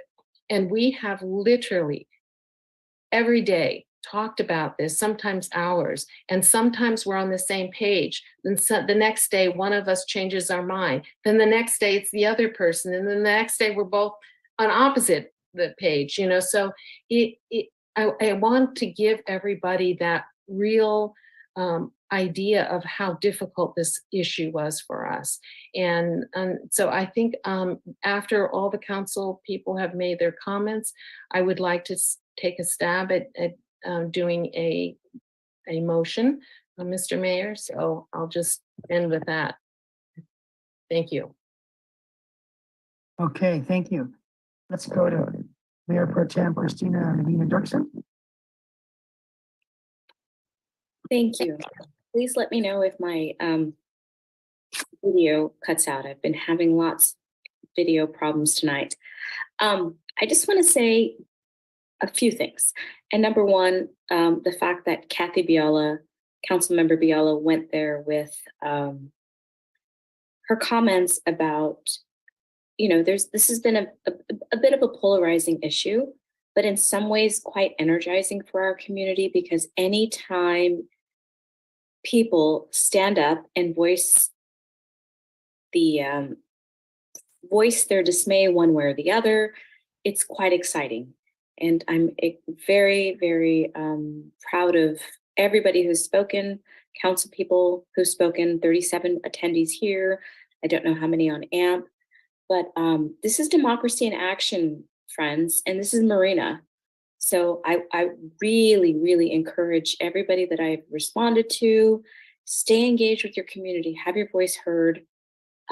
These are the steps that grow engagement and care for your town. So don't just get involved when it's just, a big issue like this. Stay engaged, please. So thank you, Mayor Pro Tem, for really pointing out how we go back and forth. And one of my first phone calls was to Councilmember Fisher, just to let her know that while we are on opposite ends, I'm going to have your back no matter what, because this is a thoughtful discussion. So, and many people who reached out to me, I just asked you to be very, very cognizant of what goes into our discussions. It's nothing personal. Please don't villainize us. Whether you decide to recall us or not is another matter. But, for the most part, we are you. We shop at your grocery stores. We go to the farmer's market. We go to the library, and we're amongst you. So, it's not like we're on some high throne that we know better, because we don't. And sometimes we don't always get it right. And sometimes it takes communication from you or interactions to really understand. And this comes from a perspective of somebody who decided to run for council because there were some things that I thought really we needed a better ear. So the fact that you're here listening is extremely energizing to me. So I'm going to start with a few things. Number one, there's a card room. Did my homework, and there is a card room application in Soledad, but no one has stepped up.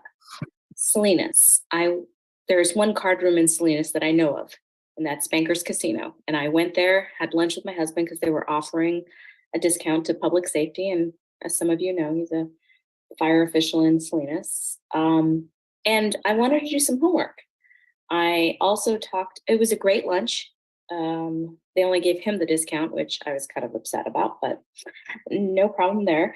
I spoke with people from the League of Cities, from Stockton, Lodi, Needles. Again, I mentioned earlier that we went to a League of Cities conference. So I took that opportunity to sort of engage others. Needles, Stockton and Lodi, the person from Stockton said that they go to Lodi for the food. And overall, there had been one instance that was not a criminal offense that was not strictly related to the card room. But overall, it was kind of like, why are you asking me about my card room? And all of them had to say that food was a draw. So I will say that. I went to the Bankers Casino because I was curious at noon, who's there, what's it like? And I did not want to make this a conversation about, again, this is strictly on the ordinance, but I didn't want to make this about a moral value because we're human, and what you decide to do with your life is not something a nanny government should tell you what to do. So I'm very open-minded here. So if food's a draw, I think about Isabel over at Aki Fresh. I think of Dezen at Hawa. I think of Melissa over at Cheesecake Dreamations. And I think about the 41 jobs at the current card room and what can we do to support that.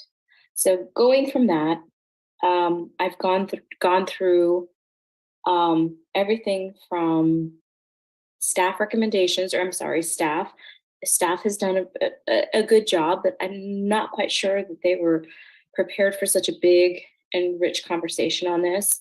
Mr. Kaddish mentioned, or was it Hans, that talked about some AB Assembly Bill repeals and some trade magazines. I just kind of felt from the get-go that there's a lot here. There's like a window of opportunity. Is it on us to explore this a little bit more? And I say yes. Is it on us to bring it out to the public and perhaps a special meeting? And I say yes. Is it on us to perhaps bring it to the voters, being somebody that walked for the measures for half-cent sales tax? And I'm not a tax advocate, but we just know that, it's very difficult to fund big things like infrastructure on our budget. And yes, I'm very much for business development. So that's why I say yes to things like Joby, and I say yes to, what does my note say here? Measures to make us a business-friendly community. Staffing our planning commission, our planning department, so we can process permits quicker and say yes to business. I just feel like there's a good amount of gray area here procedurally. The fact that we went so late at night, and I have to bear responsibility for that because I voted to extend pretty late. But perhaps, slowing this down, because as Mr. Kaddish and others people said, time is not of the essence here. People like Sanders, the fact that Linda recorded, she's a constituent in my neighborhood, recorded a message, and volunteers that I've worked alongside, including Grace and Ray Santella and Nancy Fortman. These are people that I'm in the trenches with here in our town. I just have to really, really think about what is our current business climate, where we're going with this. If we have all the facts and all the information, people like Nancy Amadeo having a legacy voice in our community. And, I went back in our previous comments about what was the intent. I always go back to the intent. Maybe it's the law school training, but we have to think about what was the intent of our community when we decided to sort of phase out. So there's just questions for me, like, does this new license run with the land? Does it run with the corporation? What does that mean? I just don't think we have enough information here, and I don't think we have a real time of the essence. So I am going to definitely pursue either bringing this back to the voters again, because as somebody who walked for something that was very passionate, in future, the fact that our community is engaged, I'd love to see this either go to the voters or repeal it altogether. Not just so much repeal, but more like I'm not in favor of this. So I hope that wrapped up all this passion that I have. I'd like to see us be able to work with existing businesses in our town, expand our business base. Again, I say, what can we do to expand businesses that are going to draw jobs that are, whether they're union paid or, much more than living wage, because depending if you're in Fresno, if you're here, living wage means different things, or if you're in Lodi. So I'm going to end there and just say that I would support a motion to not allow the change of ordinance as it stands to allow a second card room. However, I would like to see improvements, some sort of language that would allow for existing card room with the legacy that it does have, which is all family and all in for Marina, to be able to continue its operations with the restrictions that we currently have lessened. So that's all I have. Thank you so much. All right. Councilmember Biala, did you want to proceed with a motion? I think that Anita has her hand. I think we need to make a motion. We need a motion to extend, please. Mhm. Okay, I'll motion we extend to the completion of this item. It should only take about 10 minutes. Is there a second for that motion to extend to the end of this item? I second. Okay, so to the cannabis issue, we had an idea that wasn't going to extend, we weren't going to cover the cannabis tonight, but we're not going to, so that's a for sure thing now. But if we can have a roll call vote, please. Councilmember McCarthy, Yes. Councilmember Vischer, Yes. Councilmember Biala, Yes. Mayor Pro Tem Medina Dirksen, Yes. Mayor Delgado. Yes. All right, so we're going to go to Kathy Biala in just a moment. I want to say good night to Aaron Johnson and Anthony and Blake, if you're with us still for the cannabis issue. Thank you for hanging in there. Sorry we didn't get to this, but we thought it might end up this way. We tried to cover that at the start of this meeting. But let's go to Councilmember Biala for a motion. Okay, I'm going to, just before I start, I want to say the other thing why I wouldn't want this to go to as a referendum or another vote by the public is that I found out that it costs the city $250,000 to do a measure or a referendum. And I'm thinking that we can handle this here. I just think that here we are talking about revenues and we're gonna spend that kind of money over something like this. So I think that our council can make some good decisions about that and we can save $250,000. So my motion would be to deny the proposed change ordinance, which means, and I'll repeat it later, but which means that our current ordinance stays in place. That means that it's restricted to 2 cardroom permits, but because one has expired, then we're really talking about only maintaining 1 permit. And direct the staff to come back to council to look at 3 issues. That's coming back to the council, not the planning commission. The possibility of identifying another cardroom location or locations in the city to establish permitted zoning uses for new or existing cardroom properties, which will remove that current non-conforming land use zoning for the current properties. Okay, then so it would be looking at making a valid zoning ordinance for card that, because we're going to have a card room, so we have to go back and establish an ordinance that provides for that zoning. And 2, to streamline the permit transfer provisions in the current ordinance. So not everything in that proposed ordinance was bad, but this is one of those that was good, is to remove the limitations on transfer options. The language in that was archaic and non-enforceable. It was either by death of the owner or incapacitation 6 months before the transfer. I mean, things like that should not exist. And it needs to be clear, and the transfer process should just happen without these kinds of restrictions. And 3, changing the number of tables per permit from 10 to some number under 20, because the original permits had 20 tables total. But now with only 1 permit remaining, I was thinking we could incentivize improvements or relocation from our downtown to some other identified site from a legal conforming land use. So those were my recommendations. So it will come back to council to study, because I think that even if we change the non-conforming land use designations, there still really isn't an incentive for anyone to actually make some major changes. And so that this might be a way to incentivize without compromising what the limits were from before. We could make it, 15, not 20, for example.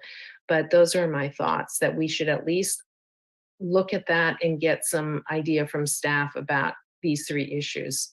Okay, Kathy, just for the point of formality here, can you please restate your motion? So Yes. we can ask for a Yes. second. Yes, I would like to make a motion to deny the proposed change ordinance and direct staff to come back to council to look at 3 issues. 1, Before you get started, Kathy, on the 3 issues, let me just check in with legal. Legal, can we give direction in addition to denying or approving this ordinance tonight?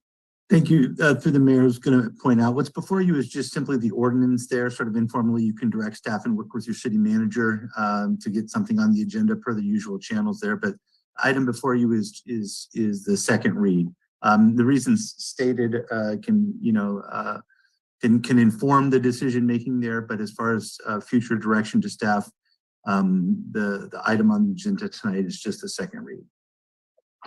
I was told that we could do this from legal counsel, that we could add a direction to staff to bring back more conversation on specific issues. I mean, If that's the pleasure of the council, it's kind of a gray area. What's before you is the two additional, is the second reading. As I mentioned, what you can do is work with your city manager to get that on a future agenda, or just make the sort of informal recommendation here that that's what be done. yeah, and usually when we say direct staff, it's kind of an informal direction. Then that would be fine. Yeah, if it's sort of an informal request. So, Yeah, so the main one is, as you say, to deny the proposed changed ordinance. that's right. Yeah. Okay, please continue, Kathy. Sorry for interrupting you. Okay, okay, so deny the proposed changed ordinance and direct staff to come back to council to look at 3 issues. 1, the possibility of identifying other card room locations in the city to establish permitted zoning uses for a new and existing, or I'm sorry, for a new or existing card room property. And 2, to streamline the permit transfer provisions in the current ordinance. And 3, changing the number of tables per permit from 10 to 15, let's say. I would like to second. Can I second this at this moment, Mayor? Yes, you may. Thank you. All right, let's go to Councilmember McCarthy. Thank you, Mr. Mayor. I'd like to see if the motion maker would accept a friendly amendment, and that being that we involve the public to a great extent, in the same way that we do for other issues, proactively reach out on the issue. And then I have a comment about non-conforming uses whenever the right time for that is. Yeah, I think that time for that non-conforming question would be after when we're in discussion on the motion. We'll all have a chance to talk. So friendly amendment, a suggestion from Councilor McCarthy to the motion maker. Let me just ask this. If the city's going to come back with recommendations, wouldn't we go through our normal process of asking questions and going to the public and coming back and discussing? So at every one of these issues, if the staff presents something, we would involve the public. Right. So Kathy and Elizabeth and Brian, why don't we do what Kathy said in her motion, aside from the first part, denying the second reading? Why don't we do those 3 steps? But instead of the normal council meeting, we have a public meeting to discuss those. So we don't come back to council until we have a public meeting where it's more informal. Otherwise, we're kind of repeating what we just did. But unless we have some more specifics from staff, wouldn't we be just repeating what we're doing? Well, we could prepare the meeting with staff to bring information that we want. Not that we're going to get into that tonight, but I think that a public meeting discussing these points that you have is a better option than asking them to comment, and then they're going to be potentially upset that we're considering this. And it might be another anti-gambling parade because we're not involving them in a more inclusive way. Okay, so perhaps in a study session like format, so before we vote on Or anything. maybe even more informal than that, just a public meeting. Kind of like we had at Spring Hill Suites that was hosted by Don Park, but this would be hosted by the city. But anyway, that's just my thinking, and that's why I raised my hand. But let's go back to Kathy. Could I just ask, Brian, would saying to be preceded by a study, a public study session? Yeah, a public meeting or a public study session, sure. Before we actually act on anything. Okay, so thanks to Guido, he's always so good about this. And the Assistant City Manager, Matt Mogeson, has raised his hand a couple times. Let's turn to Matt first, and then we'll go back to Kathy, and then we'll go to Brian McCarthy. Go ahead, Matt. Yeah, I think what I was going to respond to earlier, I don't believe I need to anymore. But I was just going to suggest to the council, if you just want to, like Councilmember Biala has already started doing, list a couple things you're interested in. We as staff, this is what we do all the time. We'll come back to you with information. And at that point, you can have it before the public and you can vet it out. So don't feel that you need to get into every single detail of what you'd like us to do. Just give us the high level and we'll come back with a lot of stuff. Okay. All right. So let's go back to Kathy and then we'll go to Councilmember McCarthy. So my question to Councilmember McCarthy is, I would accept a friendly amendment of saying that it involves a study session, public meeting / public meeting on these 3 issues. Okay, let's go to Councilmember McCarthy. Thank you, Mr. Mayor. Yes, I mean, I think that's what's important for me. I'm still not really clear. I mean, I guess if it was up to me, I would just make a motion on the agendized item. And then I know staff has heard what Councilmember Biala has said. So I know that they will come back to us. If we want to codify that, I think that's probably okay. But I did want to still make that comment on non-conforming uses if now's the time. And that is just to say, I think, and I'm not making this as an amendment, but as part of whatever comes back, hopefully we can have kind of an education on non-conforming uses. When I first joined the Planning Commission, I know Councilmember Biala and I, one of the hardest decisions I've made on the commission, and I still lose sleep over it tonight, we prevented an individual from rebuilding their own house because it was a non-conforming use. And so there's just a lot wrapped up into that. And I think we could all benefit, and the Planning Commission actually, from better understanding non-conforming uses. I'll leave it at that. Thank you, Mr. Mayor. All right. Thank you. Let's go to Mayor Pro Tem Christina Medina Dirksen. Thank you. I realized my microphone was on this whole time, but sorry if I was a little animated in my reactions. But exactly what I was going to echo, I was going to make the comment about what Councilmember McCarthy said, non-conforming uses versus spot zoning. I think there's a gray area there. Acting Attorney Lorca sort of went there with us a little bit earlier, but when we think about expanding, improving our existing businesses in Marina, you know, we are a what year were you? We're celebrating, I was born 1972, and I think we're 5 years younger than that or older than that.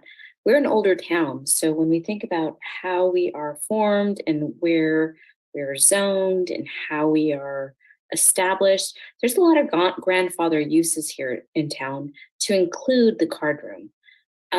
So I think we have to think about and have this discussion. I'm quite enthralled that so many people have engaged.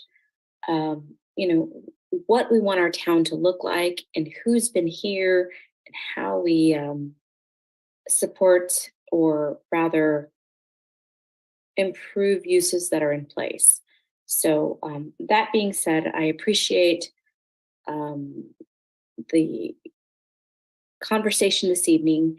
I appreciate the fact that we are all on board with what's best for our community, and the fact that we're listening to constituents. That goes a long way, because that's how we build public trust, and that's how, you know, as Councilmember Biala said, people who are going to backfill us into public service, we are listening, and we understand that we are not making decisions in a vacuum.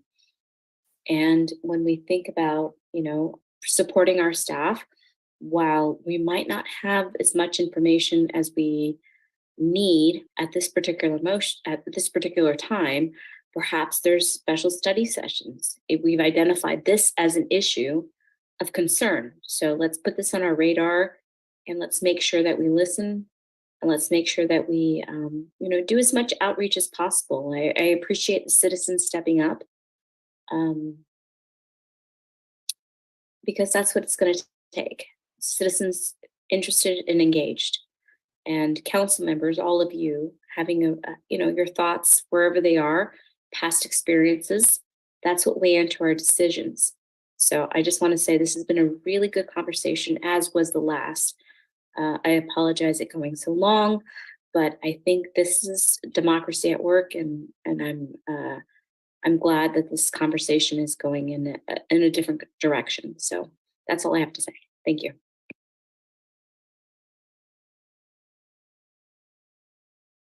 let's go back to Guido. Thank you, Christina, who was sharing his screen. And make sure we have the motion you think we have. Thank you, Guido, for being so good about typing these motions up.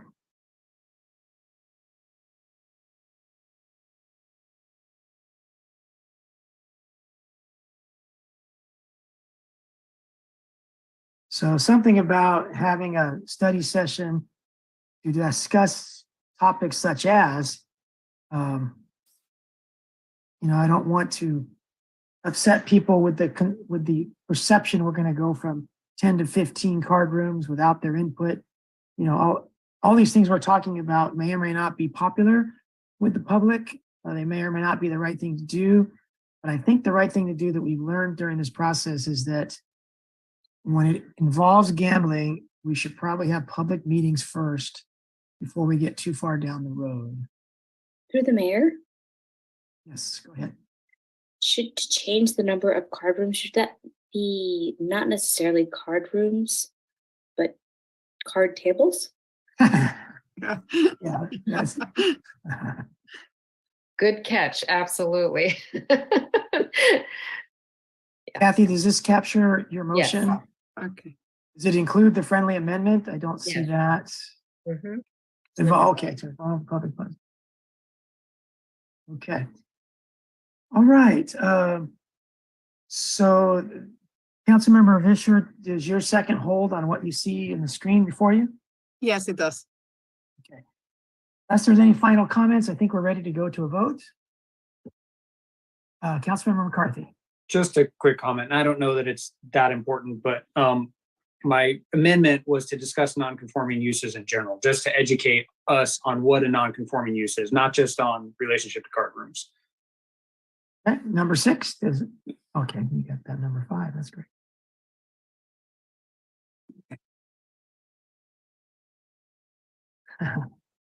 Very good, Guido, very good. Okay, does that fit your motion, Kathy, what you see on the screen? Yes, it does. Thank you. Councilmember Vischer, does your second hold? Yes, it does. All right, if we can have a roll call, please, Anita? Councilmember McCarthy, Yes. Councilmember Fisher, Yes. Councilmember Biala, Yes. Mayor Pro Tem Medina Dirksen. I was just going to ask to reread it. Oh, Jesus Christ. Sorry. I don't know who just had a religious moment, but It was what Guido had up, but I just want to make sure it's good. Sorry, that was me.